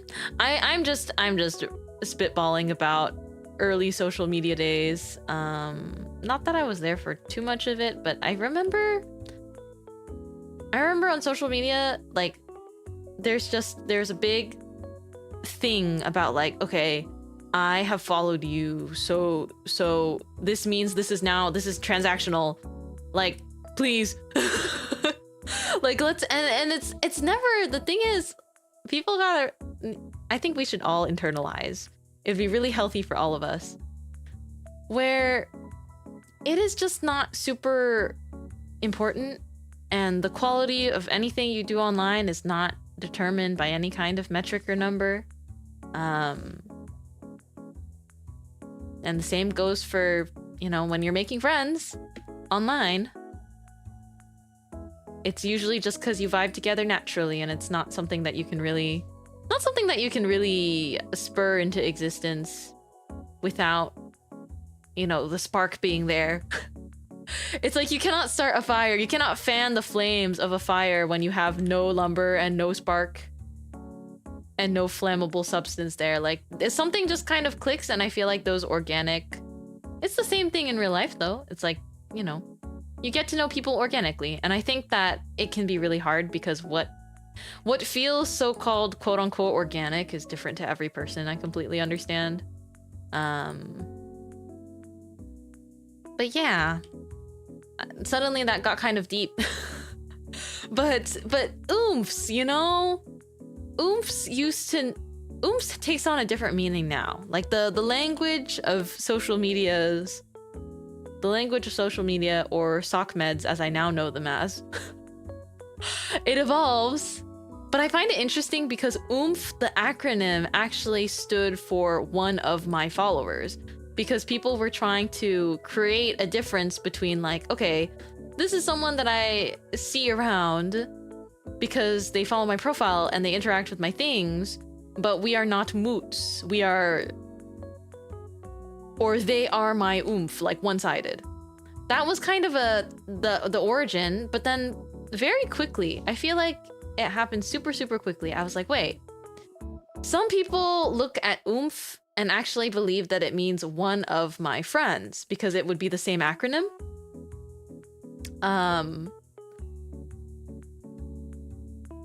Oh, wait, I'm having an eye-opening moment. You're so right. I think people that do like social media marketing or jobs adjacent to that, right? They do call it sock med. But this is still something that feels so recent.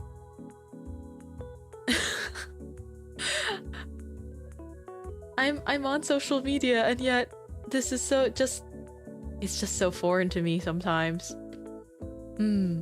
It is cute though. I think oomph is a cute way to refer to other people online though. It has joy and kindness imbued into the word. Or I guess it's like oomph always has like it feels like a term of endearment, right?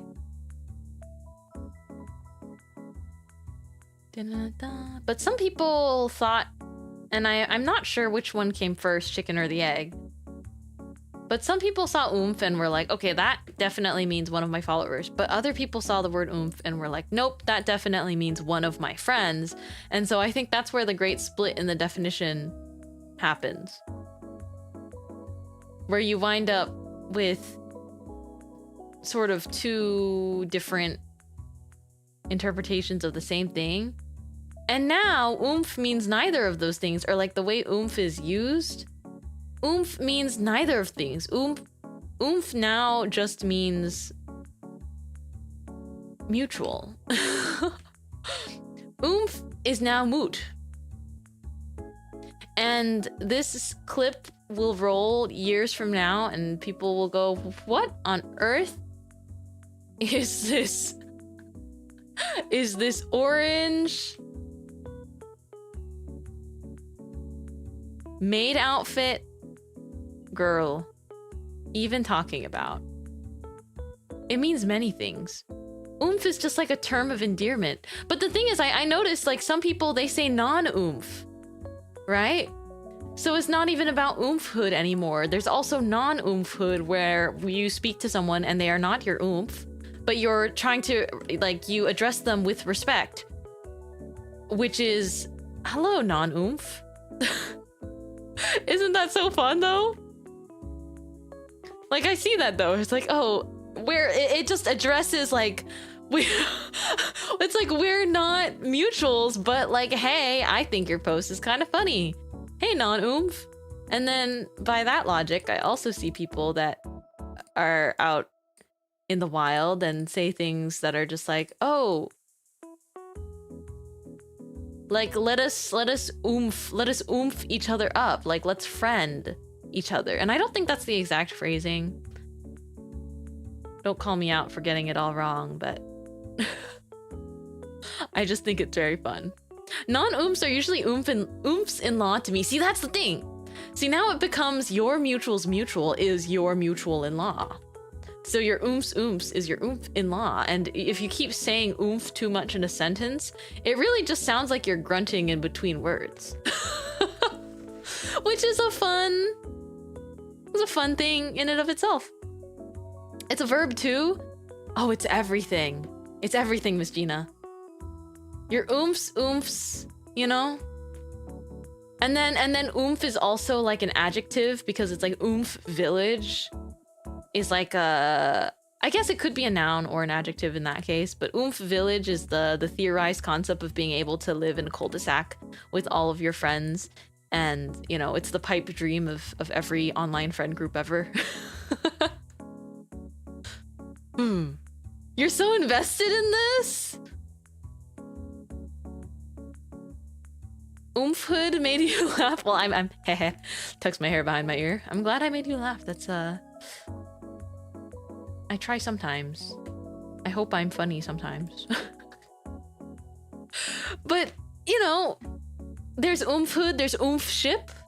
Oomph-ship as in, like, not a ship, but like a relationship that you have with your oomphs. I am very invested in the jargon of the internet. I've always been interested in language and how it evolves over time. I also really like learning new languages.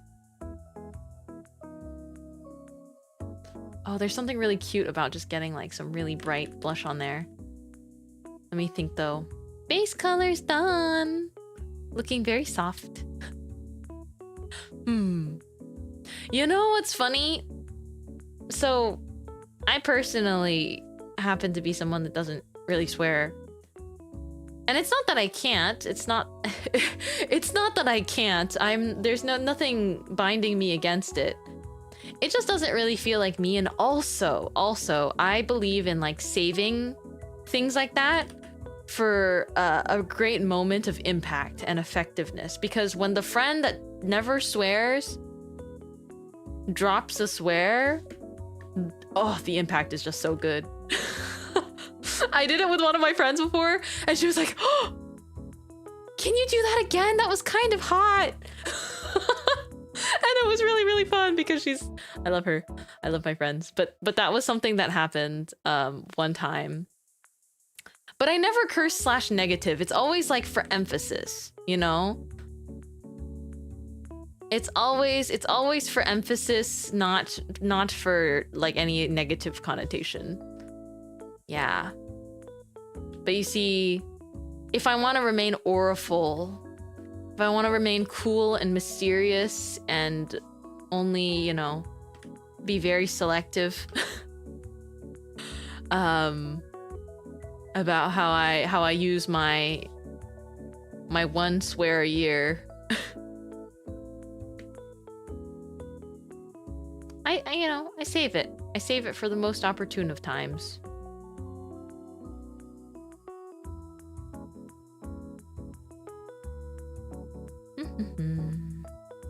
Hello, we are drawing. Sometimes I accidentally press the shortcut that makes me like move the whole layer. It's like, that's not what I meant to do.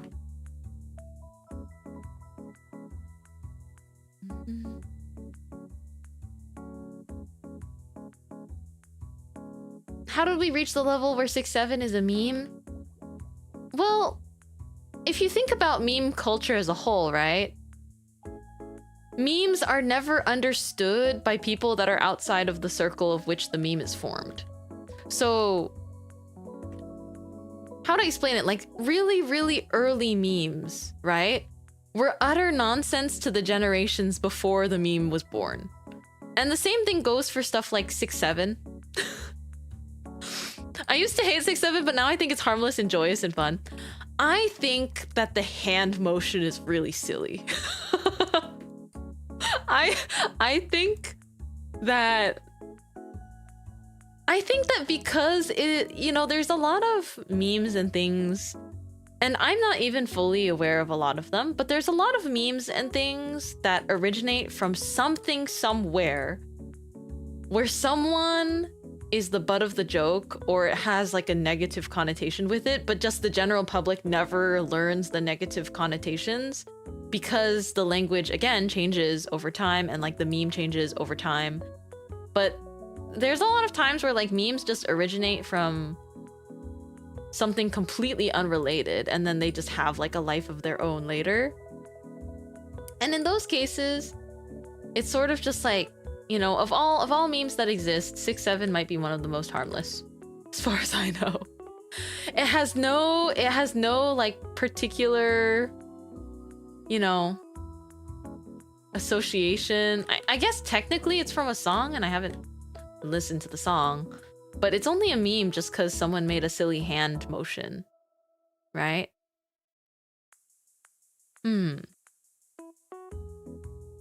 Yeah, I think the other thing with 6-7 is like, you know, the part of the joke is that people want to elicit a reaction out of it.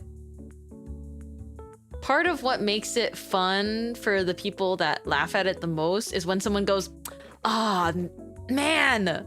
When someone really goes like, "Are you serious right now?" Like that rage bait, it fuels people because then you're just I think it probably tickles the same part of the human brain as like when pranks were popular, you know?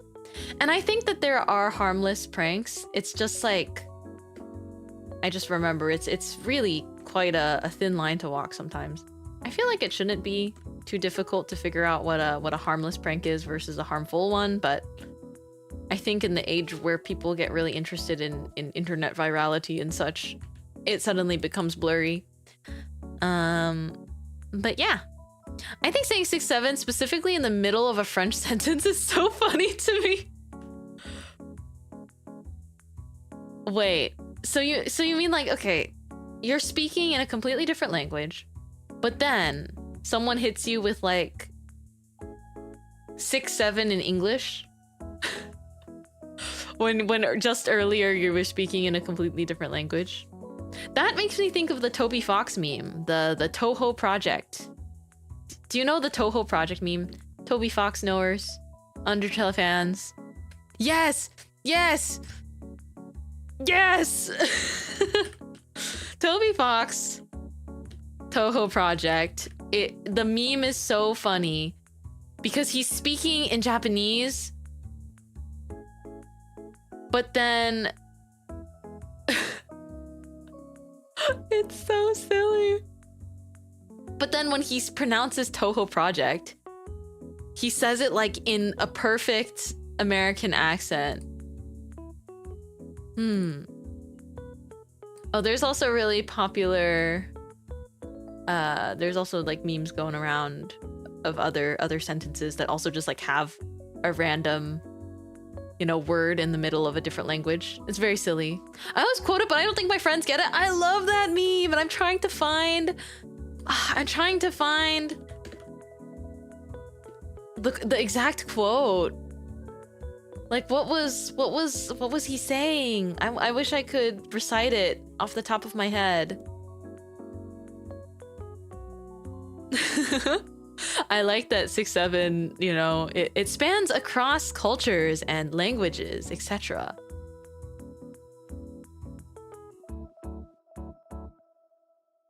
I also like the memes that people made when like they took the Toby Fox Toho Project in American pronunciation and they made like, I can't find the meme, but they like wrote it in cursive. They like wrote the one English word in cursive and it was really funny. Let me see, hold on. I'm gonna mute BGM really fast because I want to find the timestamp.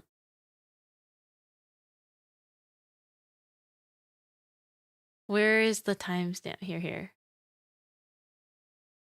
Okay, I found it. I think I'll just play it for you. Okay. So he's talking, and then this is in a message from Toby Fox from 6 years ago. He's speaking in like perfect Japanese. Oh my gosh. Wait. Let's listen to it again. Oh wait, you can't hear it. My bad. と Here we こと go. ですから。僕の心もインディーゲームをプレイして輝いたことがあります。洞窟物語とか、夢日記とか、 He's そして speaking. もちろん、ズンさんの東宝プロジェクトとか。I love it. He's so silly. Zun-san no Toho project. His Japanese pronunciation also sounds quite nice to my ears, personally. But oh yeah, now that I can read hiragana, I can actually like recite the I can recite the sentence. そしても I'm laughing before I even get to the part. そしてもちるんずんさんのToho project Toho project とか I'm just gonna start saying that. ずんさんのToho project とか It's the best. Because technically in Japanese, you would just read it as like Toho project, right? Because it would be in katakana. Toho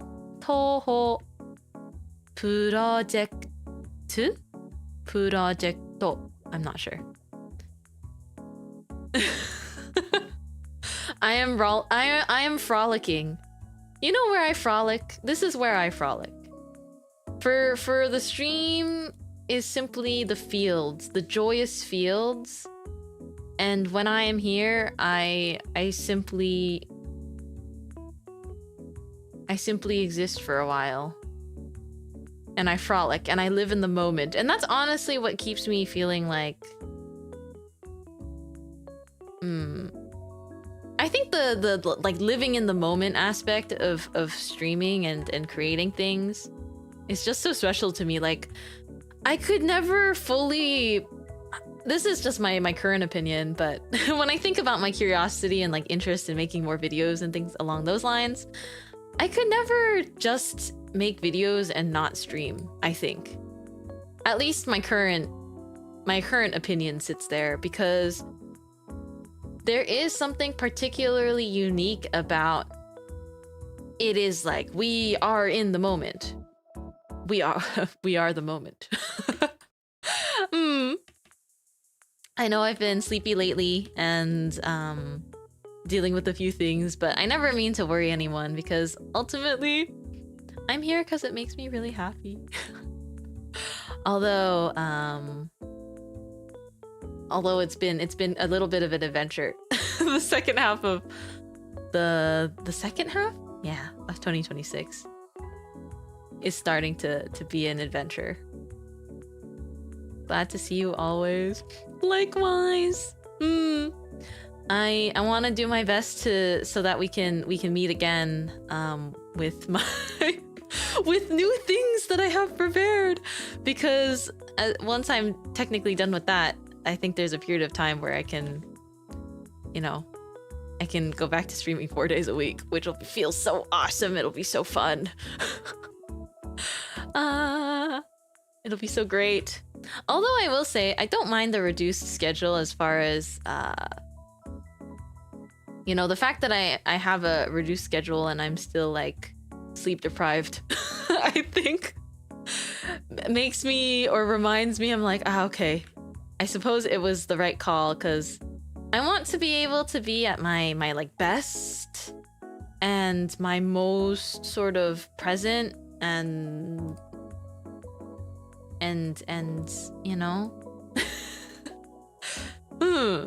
It's like, even if we don't get to see each other for super, super long, I would like it to be a really good time when I can be here. And that matters a lot to me. It would be so awesome. It would be so cool. Yeah, we'll play games again. We'll go for long walks on the beach. Oh my god, it'll be so nice. It'll be just like old times. And it'll be so nice and beautiful and nice and wonderful.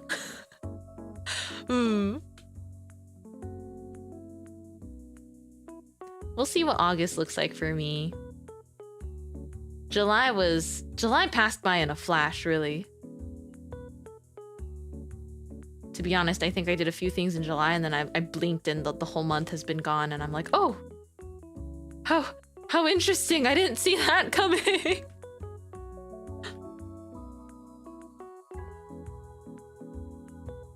It's all going by so fast. I know, right? But we can do our best together to ensure we don't feel like time is slipping through our fingers. Because I know it can feel pretty overwhelming. But I'm right there with you. It's very easy to feel like things run away from you too quickly, but it's like, no, they're still there. They're still there. You'll be okay. I think it'd be fun if I add some grassy texture to the moss. Or some mossy texture?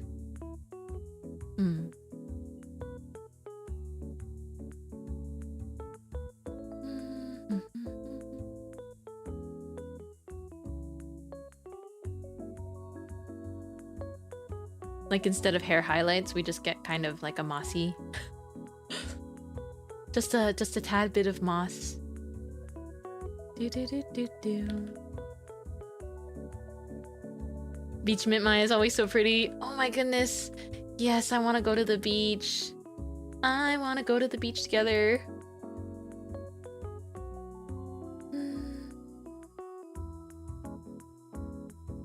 I feel like the beach is... I used to think that it was very normal, you know? Because my dad loves the ocean and loves the beaches.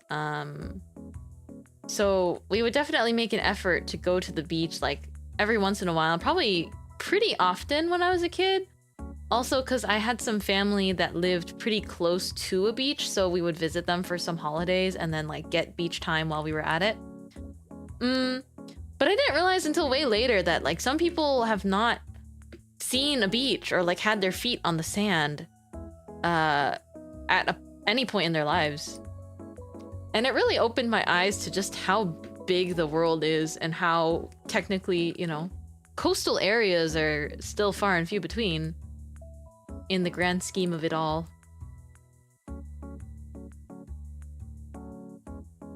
I haven't been to the beach in ages, even though I live by the sea.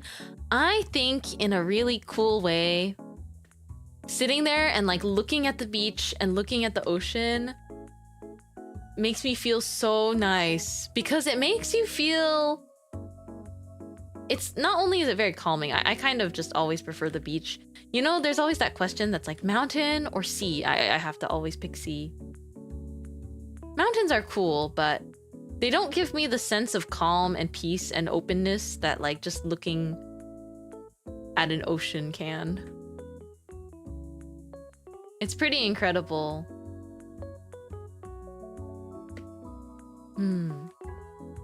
Yeah, for me it's always just been the ocean and the beaches that I really like.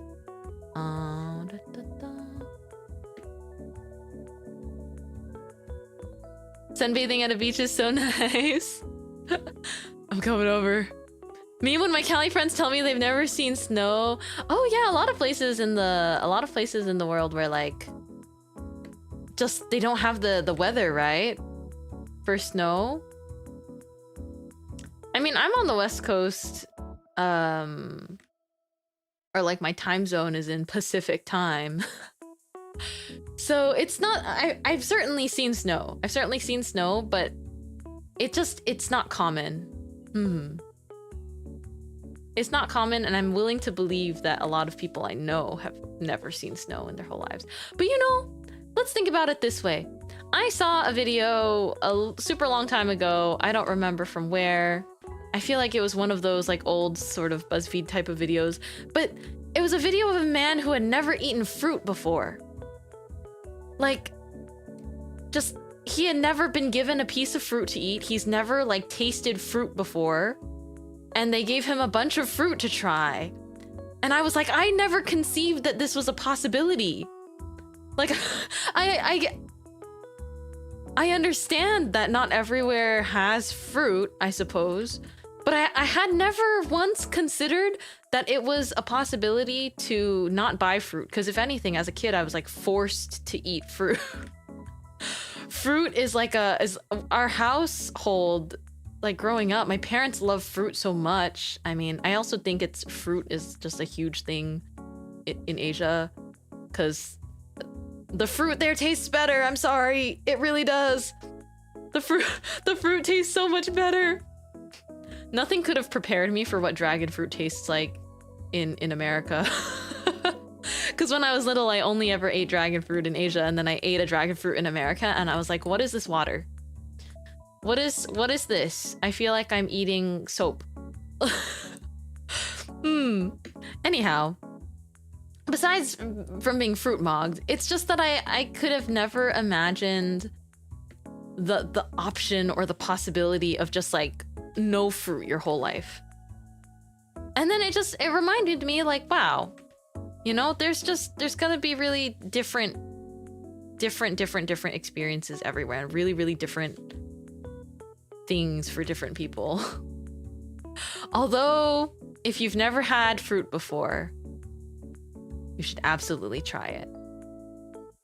You hope my Offkai was great. That is super, super sweet. I actually was not at Offkai. I wanted to clear up the misunderstanding. I was not at Offkai. Nope. Not virtually. Like, I wasn't able to attend virtually or in person. But I heard people that did go had a good time. I had a lot of fun actually seeing random posts about Offkai.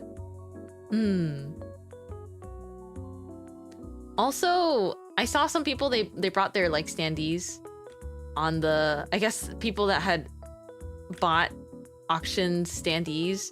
They brought them on the plane, and I can only imagine what other people like taking the same plane could have thought. Oh my gosh, no worries. You assume because you saw my merch everywhere. Yeah. I mean, that's a great, that's high praise. That's a really sweet compliment.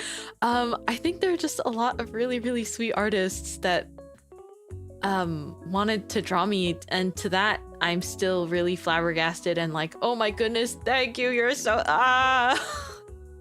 It makes me feel, it's weird. It makes me feel weird in a positive way.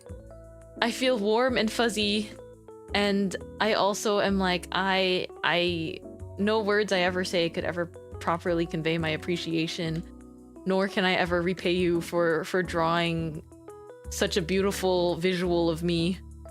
But yeah, there was a lot of merch of me. I was like, wow. I did have my friend buy a bunch of it for me, actually. They attempted to buy all of it, except for one thing. I'm only missing one thing from Offkai, and that's because it was physically not gonna be possible. The only thing I had to skip out on was a large print of me that was there. But it is okay because I have that digital art saved, and I've already like printed it in my brain. But yeah, things like large prints are difficult to travel with, so I didn't wanna make my friend get it. That's the struggle of loving merch with limited space, though. Actually, I've started collecting. I was just talking to a friend about this. I've started collecting checkies because I can't do acrylic stands anymore. I love acrylic stands. I do. I'm such an acrylic stand girly. But spatially I can't do it anymore. So I gotta be careful. So I've been really into you know how people are into Pokemon cards now? I'm into that, but just like artwork that is checky sized. So I'm really glad that stuff like that's getting really popular. Wow, 9 months, flower friend baby. Thank you so much, Stella, for 9 months. Also, thank you again for your really gorgeous cosplay. I tweeted about it, so please go look at my Twitter or Stella's Twitter, whichever is more easily accessible, and go look at the really pretty, you know, cosplay that Stella put together. She looks so pretty. Giggles and kicks my feet. But yes, it reminded me. I had thought about it because I was like, oh, you know, it is convention season. But for a long time, I held off on sharing my cosplay hashtag just because I wanted to reveal all the new hashtags all together. Like with 2.0. But I was like, I never had a cosplay hashtag before. So this would just be the first time I have one, so I might as well share it now. Stop, I'm gonna cry. It was really beautiful. I mean it. Like, I remember so long ago, or not even that long ago, but time passes quick, right? I remember you were talking about like putting, you know, figuring out the wig to get my gravity defying braids. I mean, my trick is like a whole tube of hairspray, but I would I wouldn't recommend a whole canister of hairspray for cosplayers because I feel like that your wig is just going to be so difficult to pack. And you know, once hairspray gets really crusty, like once it gets folded and crunchy, the wig becomes kind of like powdery and it's a little bit unsalvageable unless you like mega wash it. I don't have much experience cosplaying, but from the little experience I do, I know it's no easy feat. Also to like walk around a convention in cosplay already like takes effort. I also really liked your boots. I feel like they match the outfit really cute. So yes, I will gush over cosplays, but I'm proud and excited to announce that we do have a official cosplay hashtag now. It's just cospretz. I thought of cospretzel, but then it's kind of long. And cospretz is an empty hashtag because I guess no one else had thought of using it. So there's that. I started storing the stands flat. My bag is hefty. I started storing acrylic stands that I have in like acrylic stand binders. In Japan, they figured out the tech because acrylic stands are so popular there. They have basically collector's binders, but they're for acrylic stands specifically. And I'm like, wow, this is exactly what I need in my life.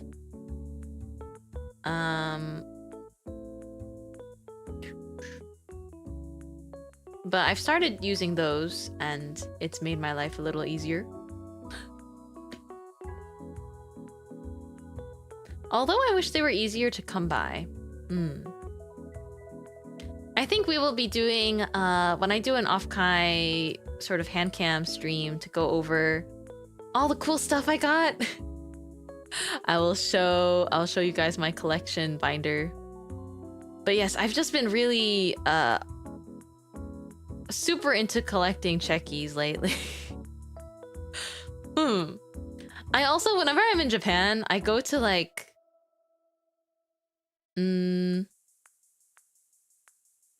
I want to say Akiba, but it's not Akiba I'm thinking of. I'm thinking of the name of the actual store. Animate. I go to Animates and there's like a bunch of them there. And sometimes they have just like checkies that they sell individually, so you don't have to gacha them.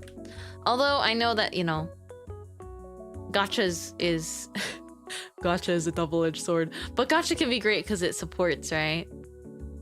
Or just like getting it and then trading with your friends, like it supports your OCs, so that's the positive. But on another hand, gacha is gacha and it can be rough. So I do proceed with caution when it comes to those things. But I have been able to pick up some really cute, just like individual checkies before. And for that, I'm most grateful.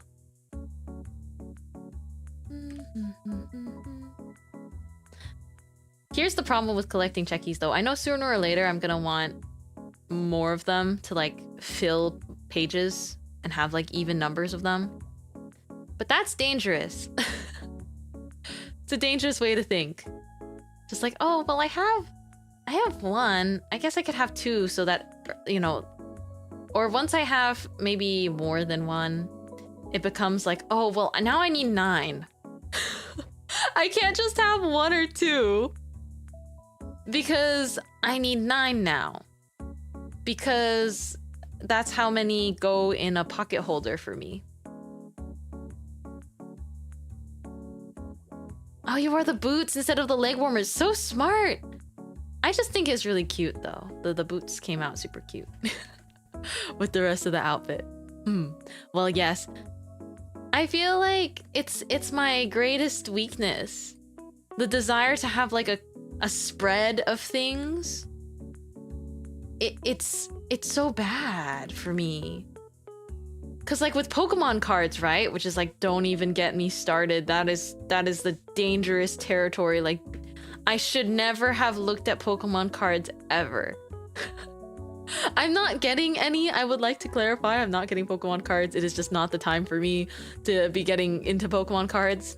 I'm very happy with the 2 Pokemon cards I have, but I have them in sleeves, in a binder. And so it's just like an empty page besides 2 Pokemon cards, and it really makes me think to myself, oh man, it would be so nice and cute if I had 7 more Pokemon cards that had like artwork that kind of like matches thematically with all the other stuff that I like, because it would just be so cute. And then I catch myself in my tracks and I'm like, oh, Mintmai, you be careful now. You be so very careful. It's bad. It's a dangerous game. Although I do have friends that are really into Pokemon cards, and then, you know, if people get really into Pokemon cards, they have a lot of duplicates. So I wouldn't mind taking some off of their hands.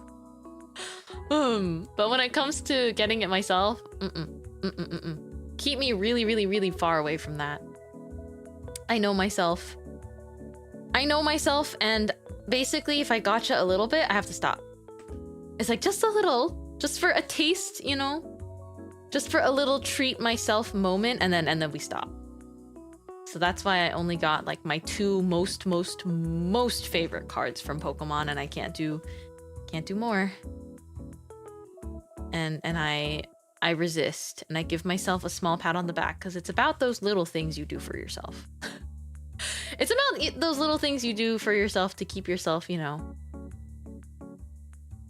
responsible and not in a terribly crumbling crisis because you got like so many Pokemon cards. I do watch videos of other people unboxing their Pokemon cards to scratch that itch though. Because I realize if you like Pokemon cards, but you don't particularly like opening or like care to keep the cards yourself, just watch videos of other people opening them. You know? It's like when you get to watch someone whale in a gacha game that you don't whale in. It's like, oh, awesome. I used to watch people that played like typically just YouTube videos, not streams, but I used to occasionally watch people roll on Genshin Impact banners that I didn't want to roll on, because it would then help motivate me to keep saving for the character that I really want, and then I wouldn't waste my gacha currency on a banner I wasn't as enthusiastic about. Oh man, I kind of miss Genshin, like in a weird way. I miss it, but I was playing it at a time where I was like the least busy. You know? It came out right at the start of the pandemic, and it's not that I didn't have things to do, but it was just the perfect time to get like super unwell into a gacha game. Come back to us. Guess what characters I liked. Thank you for liking my style, by the way. That's so sweet. My style changes like the weather, but ultimately I do think I have a few different looks I sort of default to. Hi Mint! Genshin mentioned! Oops, like Genshin? I'm not too surprised. I mean, Genshin's very, very popular. I will say I'm surprised I haven't gotten back into Genshin in so long, because there's a lot of beautiful women. There's a lot of beautiful women that I love in Genshin. Back when I played and also now. I do think that there's absolutely a sense of design creep in terms of like newer characters that come out. I look at their designs and I'm like, you would not have survived Genshin 1.0. I was there for Genshin 1.0. not the beta, but like the launch. And then I can't believe like Scaramouche never got another introduction. Like, I don't know. I don't know how they introduced him, but like through a limited time event.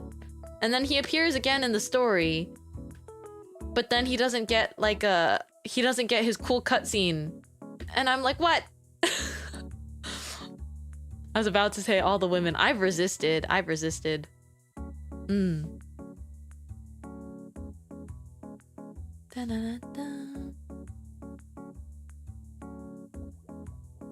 Oh man, I'm looking at the time. I'm like, do I have one more in me, or do we just zatsu? Do we zatsudan haishin? As in, do we just chat? Because I would be down to chill and just chat now that I've drawn this one. There was another OC I wanted to draw though, but I think part of me is tempted to just do it after dinner, like offline, like, and then just post it later. Ooh, the limited time events with heavy lore is so annoying. I still reminisce over that one with the Albedo Imposter. I did play that event as well. I like Albedo. Like story-wise, I like Albedo. His design is cool too. But I think I'm really biased towards Genshin women. I really like them. But I do wonder if you can guess. You know, I have a Genshin stinger. It's gonna be so loud though, so I don't even know if I want to play it. I don't know if I want to play it. I don't even know if I can find it.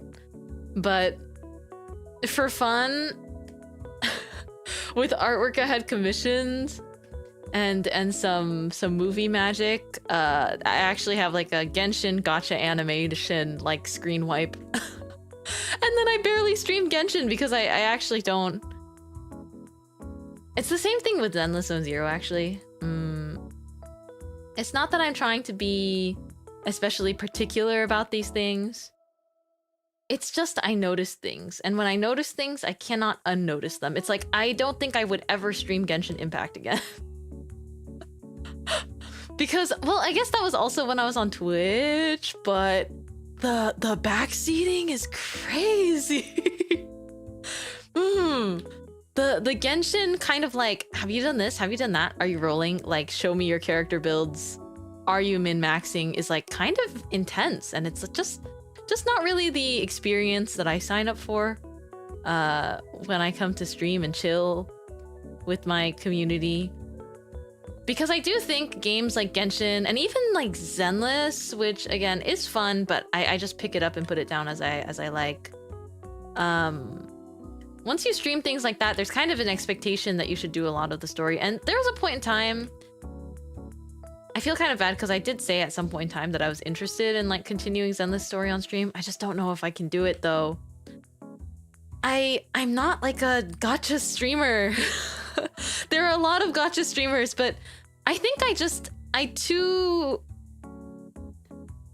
too into the experience of specifically streaming like a very deep and profound story and then like talking about it together after. Like I want to play games that are like Portal 2, Undertale, Firewatch. Like those are the kinds of games that I get the most personal joy out of streaming, to be entirely honest. We need lore slop. No, I wouldn't even call it lore slop. I just call it lore.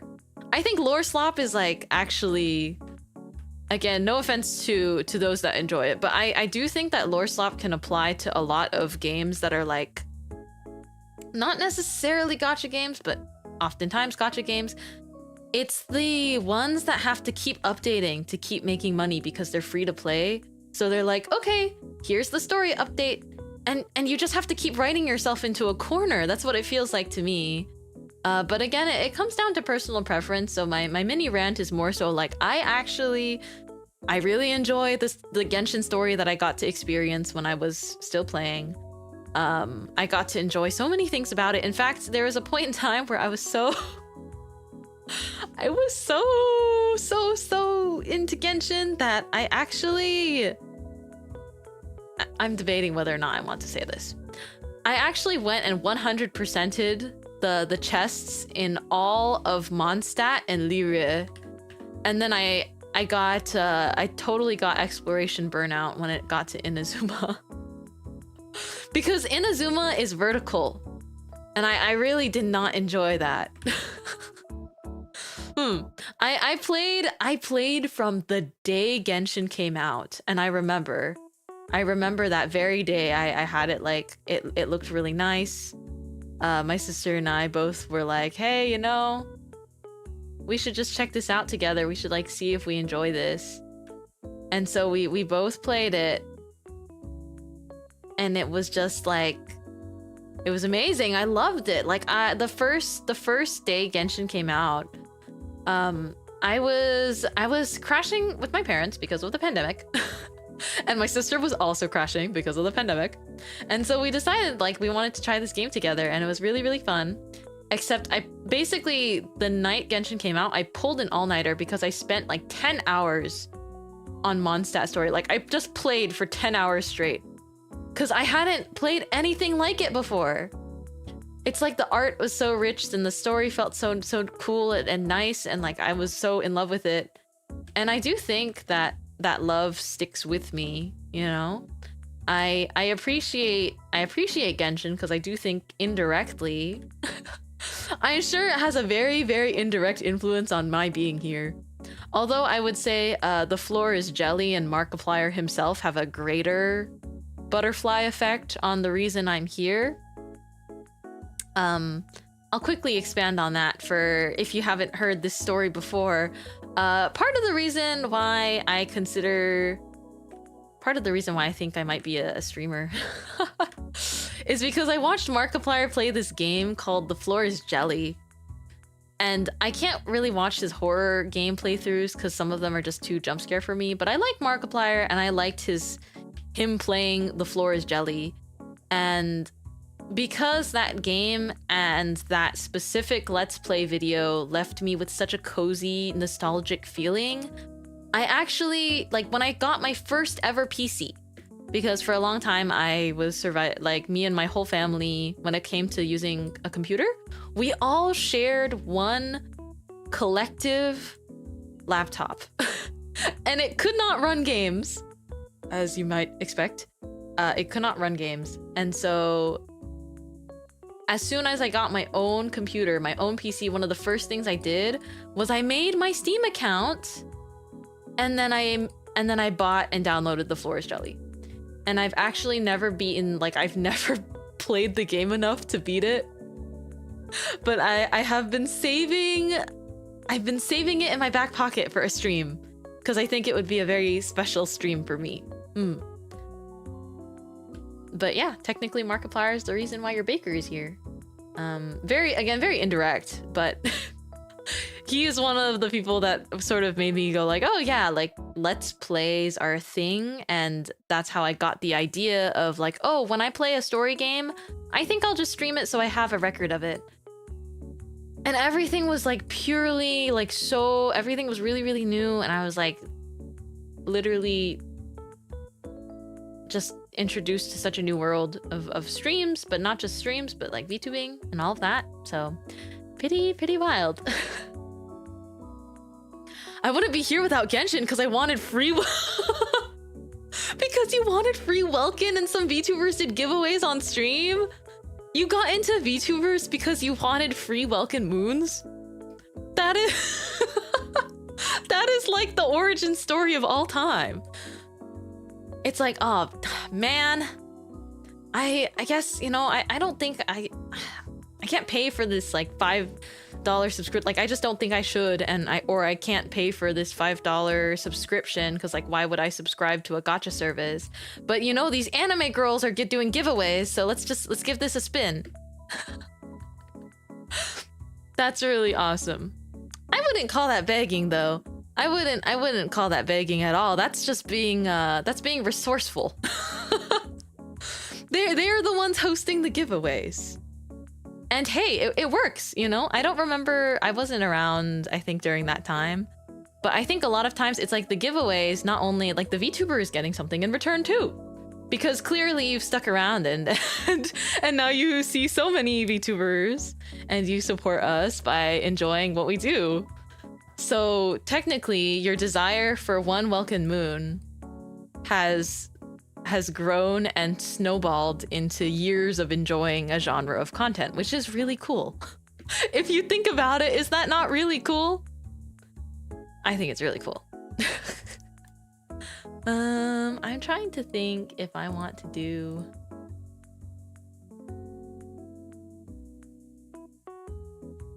Oh my gosh.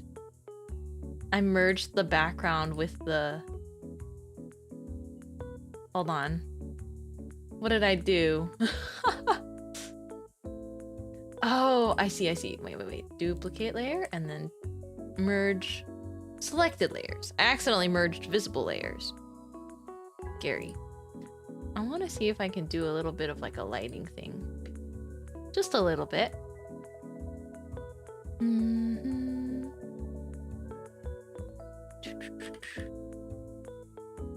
It's giving handshake emoji.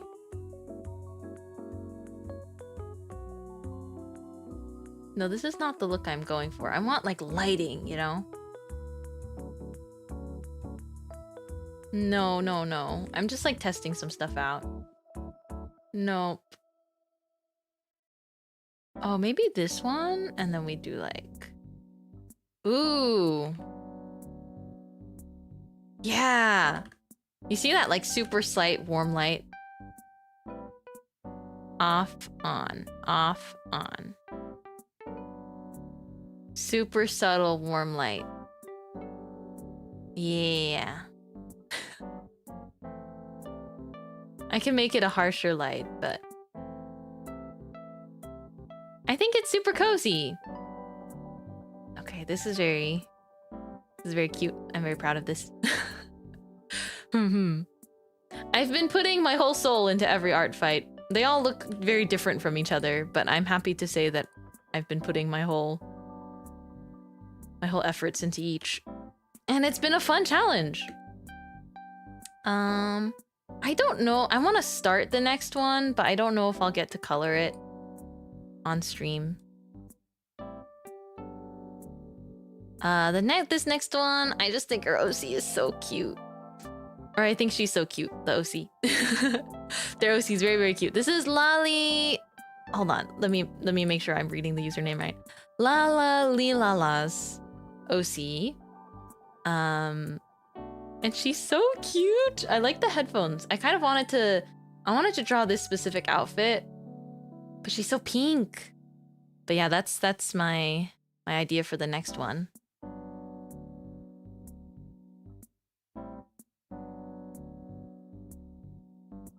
Because I had an idea for a pose. But I think I might only do a sketch and then I'll finish it later. I'm kind of tempted to draw on my iPad again.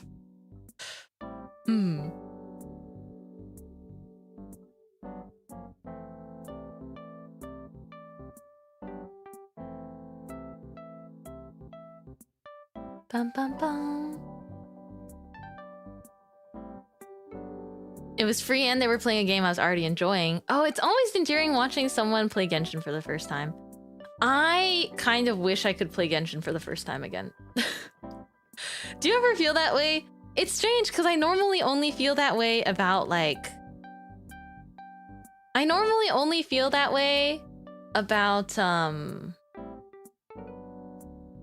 like longer story games where like when you finish the story, you kind of feel that sense of like emptiness. But for some strange reason with Genshin, it's like I wish I could just experience Mondstadt story and like early Genshin for the first time again.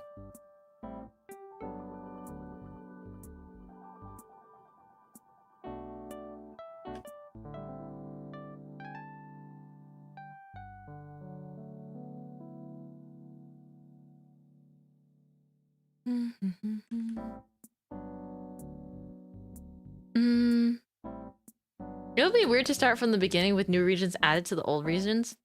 Are there more regions than like that were added than like Dragon Spine? I've been really like, I've not even seen Genshin on social media. I'm gonna be so honest. The extent of Genshin that I get to see is on occasion, on the occasion that a VTuber that I watch or a mutual is talking about Genshin or playing Genshin. But other than that, like on Twitter, I will not get any Genshin thing unless it's mutuals. We're about to head to Shinazaya. Shinazaya's not out yet? I thought that it was out because I saw like they already like revealed so many like designs. Can I say something? Can I say something that I don't think it's controversial, but it's just my personal opinion? Back when Genshin was still in the very early days, right? Like leaks were a really big problem, or like for the devs, right? Because people were like, okay, it's gacha, like I gotta save for the units I really, really like. But I kind of miss when they didn't drip market every new character design. I personally really liked getting surprised, like when they just released the teasers and I was like, wow, this is a design I've never seen before. And it's like leaks are going to be leaks, but they kind of pivoted to always like teasing and showing the entire character design before the character is even out, like on Twitter.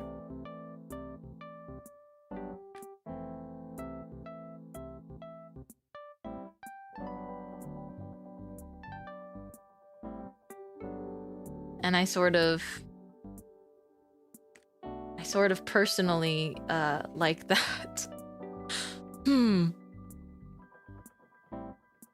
Yeah, I know that unfortunately, I think they started doing that because of leaks where it's like, okay, well, if you can't prevent this from happening, then might as well turn it into like, might as well redirect the hype and the traffic like to official channels, right? But it's still tough because I just feel like there is generally more excitement.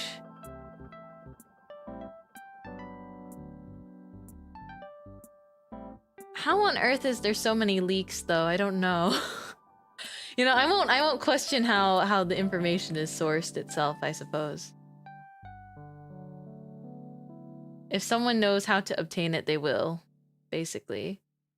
But I do think just purely from like a player experience, I really, really liked the designs being a surprise.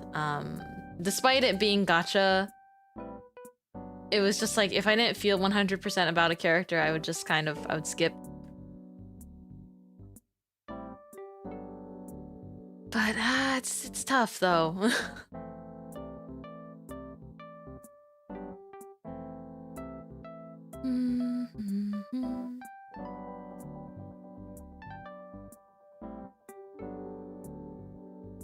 Because I will say Genshin was such like a huge impact that they influence other gacha games to like follow their format.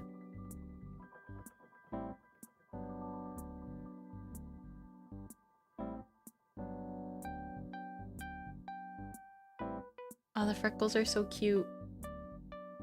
Like the pink freckles or the glitter.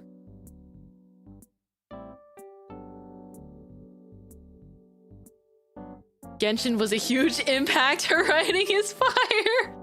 Oh my gosh, stop. Wait, it was not intentional. It was not intentional. Oh my goodness.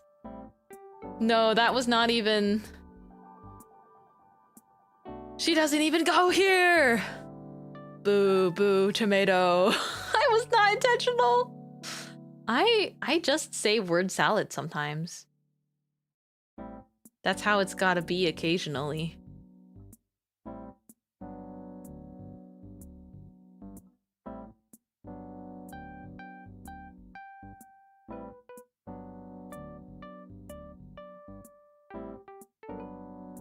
Clip that. Stop. But it's true. I mean, I'm sure we all know that Genshin even had like a very large effect on the gaming industry, but also VTubing. I might have not been here like pre-Genshin days, but I am absolutely confident, you know, that I see how it has how it's influenced like fantasy design. And I think a lot of people that, you know, if you like that style, go for it. Like, go all in, right? But I still think as long as there's like a variety of different designs, that's what I like.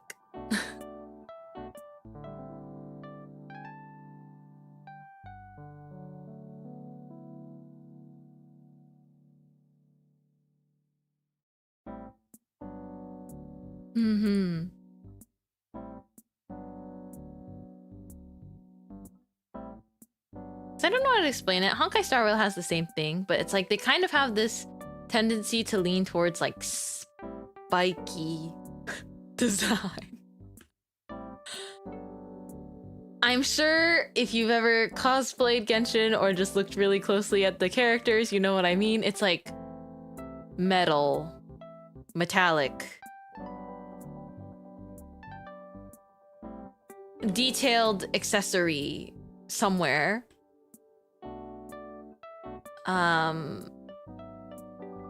But I think I want simpler design to come back in a big way.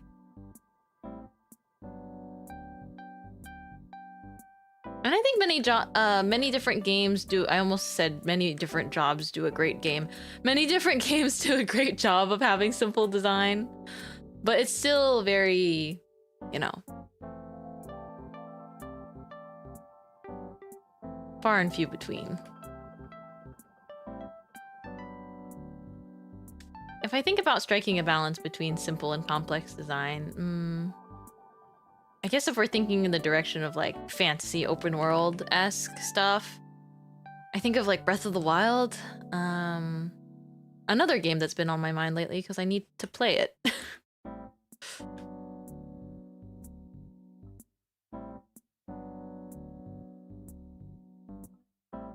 Because we're getting more Zelda. This shirt is so cute.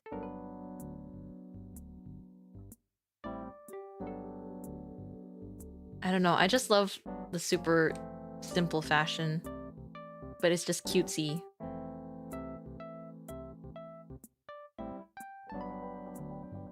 OMG, please, Breath of the Wild is so stunning.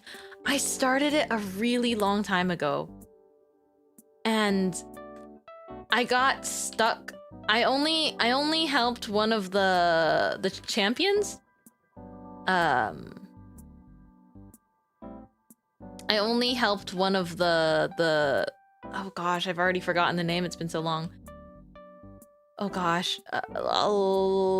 I rescued one of the big awesome mechanical things from Ganon's control.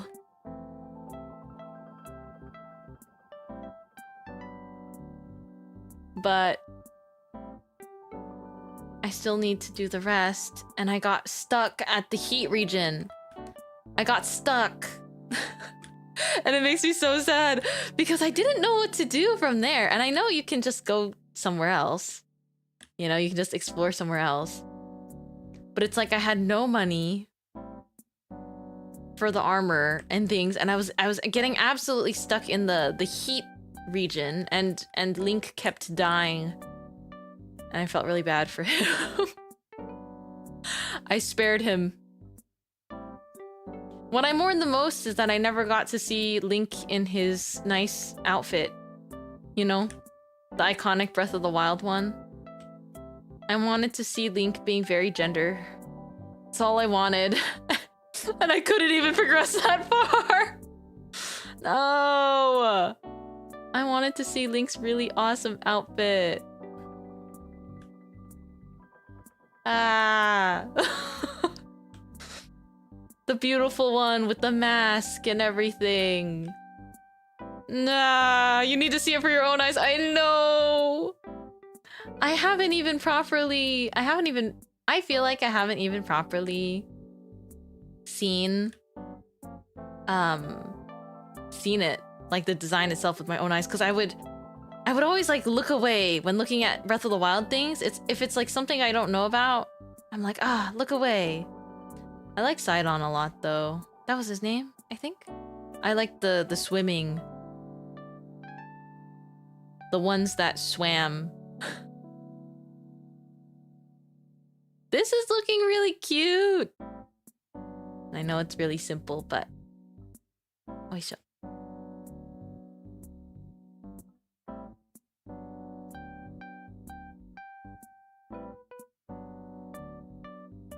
I think for the amount of time I was able to spend on it, like just right now, is not bad. I also just changed the shirt a little bit, or like I changed the accessories a little. But I just really like this shirt from one of the example artworks of the OC. I think this style looks really cute on her. I don't think I can draw a 3. How are they doing this? I feel like I'm trying to draw those like cool S's. You know the one? I was never good at drawing those. Oh man. It looks weird. My 3 looks weird.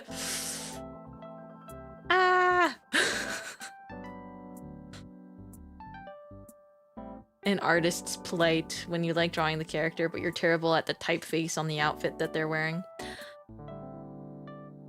Pretty OC, isn't she cute? This is Lala Lila's OC. They were the first person that ArtFight attacked me this year. And I saw their very pink pastel, super cute girl OC. So I was like, I must.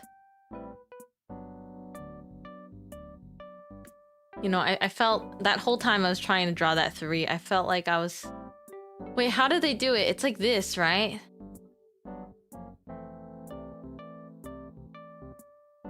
No, wait.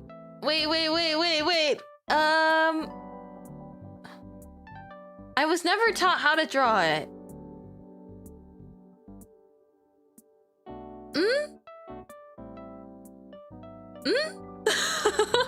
Girl, no!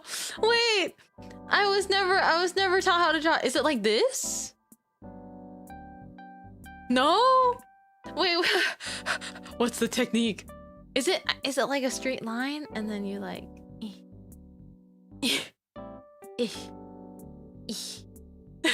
Oh my gosh, this doesn't look right at all. I became like a troll for a moment there. What happened to my voice?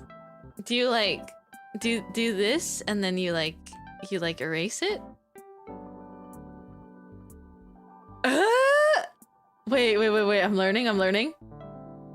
Hold on, I think for a real authentic feeling, we have to go with like a Sharpie looking brush. Okay. You draw.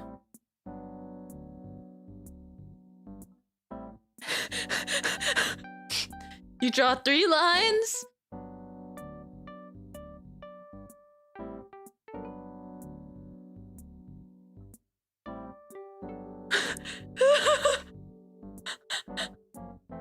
I'm reverse engineering it. Yeah, girl, I've never known how to draw the S, the cool kids draw. Hold on. I'm getting there. Hold on, just me.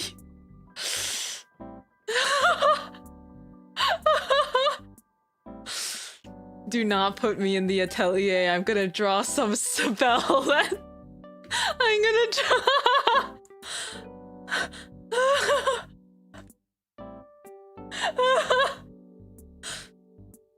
This is what it looks like when 2 very square Pac-Man kiss.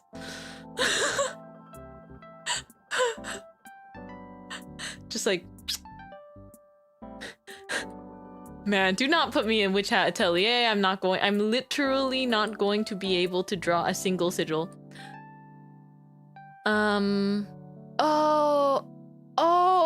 Oh, like this?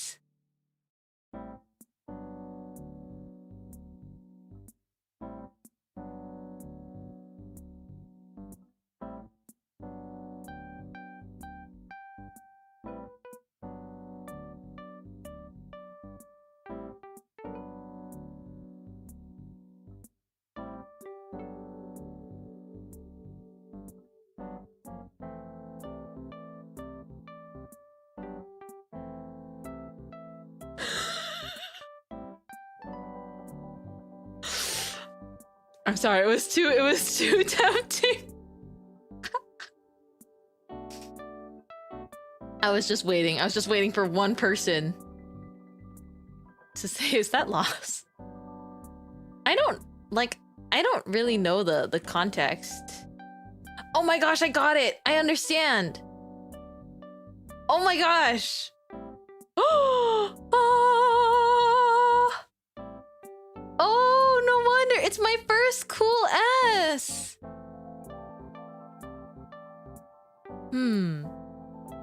The context of Lost is kind of sad though, isn't it? Or it's like the comic itself is sad, but it got memed because the rest of the webcomic it's from is very unserious, but then suddenly the episode titled Lost was like very serious. I think to me Lost is a pattern recognition thing, and it carries similar whimsy to 6-7. Wait, I shouldn't erase it. This is my first S. I'm gonna do another one. I'm gonna do another one because that one turned out like not super S looking. I think I have to make them shorter. I'm learning so much from you today. Oh! The comic itself is a tragedy and shouldn't, you know, that's not a meme, but the pattern recognition itself, the bait and switch. Oh my gosh, this is so awesome.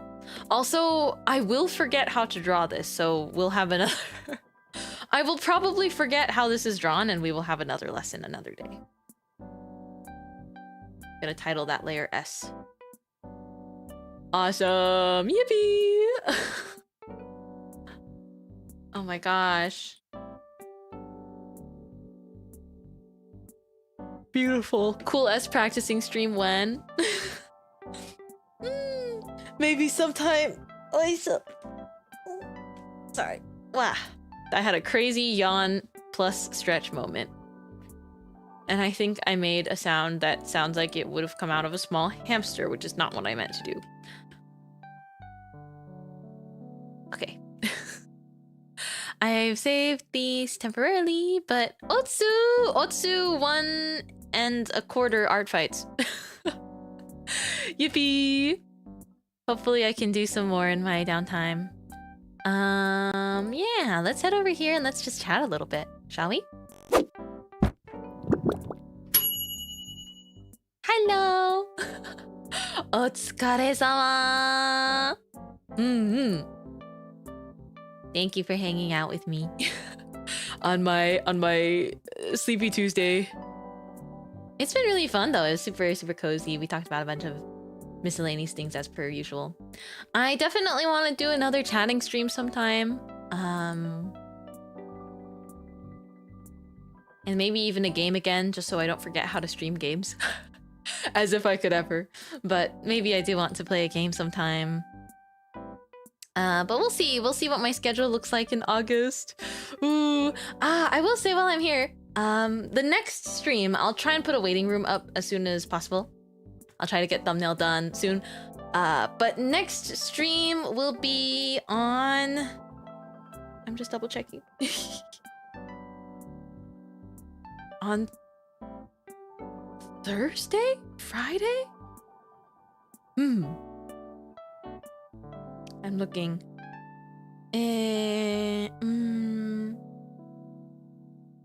Yeah, I I think because of the amount of locking in I've got to do. Next stream will be on Friday unless the mountains move and there's a change in my schedule. But next stream will be on Friday. Maybe a short stream on Thursday, but most likely not, because I think that's a work day for me. But I appreciate the time we get to hang out together. I'm super excited. It's kind of a weird limbo. I know, because I still am here a few times a week because I want to be, of course, but it's also because, you know, being here in a reduced amount because I'm working on something special, but then I can't talk about it because then spoilers. Or I guess, you know, I obviously can't show anything. It just makes me really excited. But this is like, it's a strange feeling. It's like, I just want to be able to spill all of the beans and tell you just how thrilled I am about all of this. So, you know, I can't wait to see you again soon. Wow, thank you so much for the raid. Thank you for the redirect. Bum bum. Welcome. Oh, also, I will figure out when my off-kai haul can come in. I will coordinate that. But it'll probably be in August sometime. And then let me think. I think because of my August schedule, we will wind up having off-kai, Zatsu, and merch talk probably the second week of August. Because it'll take me some time to get things from off-kai as well. But I'm excited for that. I will say, I'll talk about this more next stream on Friday, but first week of August, we are going to have a very, very short schedule. Which again, isn't going to be too different from what I've been doing recently, but I know it's hard. It's going to pretty much just be... I think effectively it'll feel like a week off. But I will be tweeting and I will be active and I will be sending you all my brainwaves and my updates. But from the bottom of my heart, thank you so much for hanging out with me today, and also super nice to meet you. If it's our first time meeting, hi, thank you so much for the redirect. I'm wrapping up stream for today, but we'd made some art, and it was very, very fun.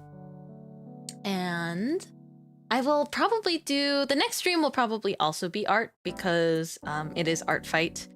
So up in the air. It depends on how much ArtFight I'm able to do offline. Which will still be minimal, but I hope next stream can also be like a chatting and art stream. Rest of lots. I will try my best. I've been sleeping more again. So even though I feel like the quality of sleep really depends, I have been sleeping a lot more than last week. Last week I really lost track of time. I get like that sometimes when I'm super excited about things that I'm doing. I just don't want to go to sleep yet because I just want to keep like going. And it's a double-edged sword that way, but it's a happy thing. But needing to sleep so that I can be well rested to do everything I want to is just as important. Otsu, thank you! Otsu Mintmai!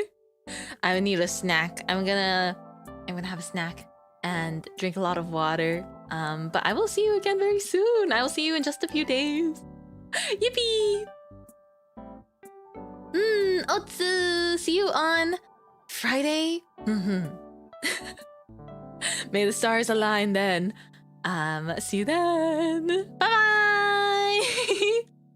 Mata ne. Thank you. Choo choo choo choo. Flower friend love. I appreciate I appreciate you so much, and I can't wait to hang out with you again, and let's make some more art and talk more later. Thank you guys for sitting with me through all of the fun ArtFight streams. I know that it's been, you know, our schedule's been sparse due to special event prep, but I will see you again super soon. And today we will also redirect to Miss Elvira, who's having a post-off kaizatsu, and I want to check that out, and I want to talk to her there too, so I'll see you later.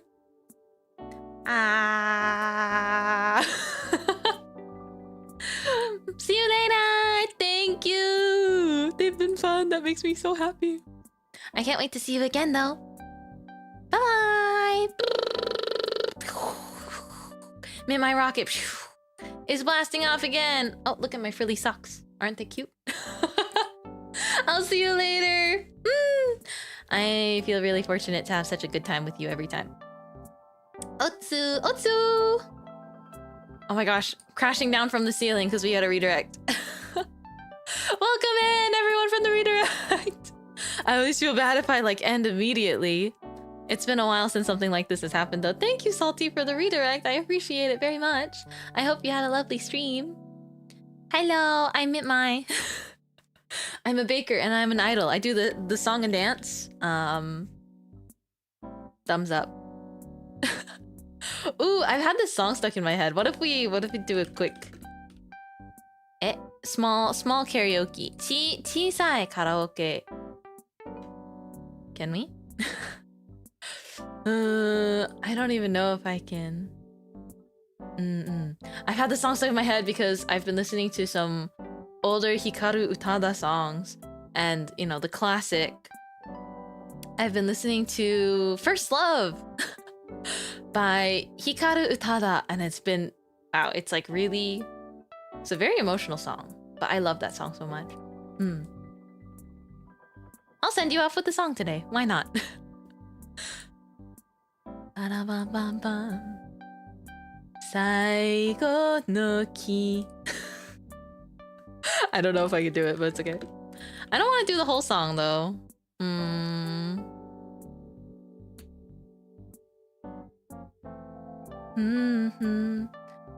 I should probably not pull up a karaoke track because I didn't have one prepared that is okay for stream yet.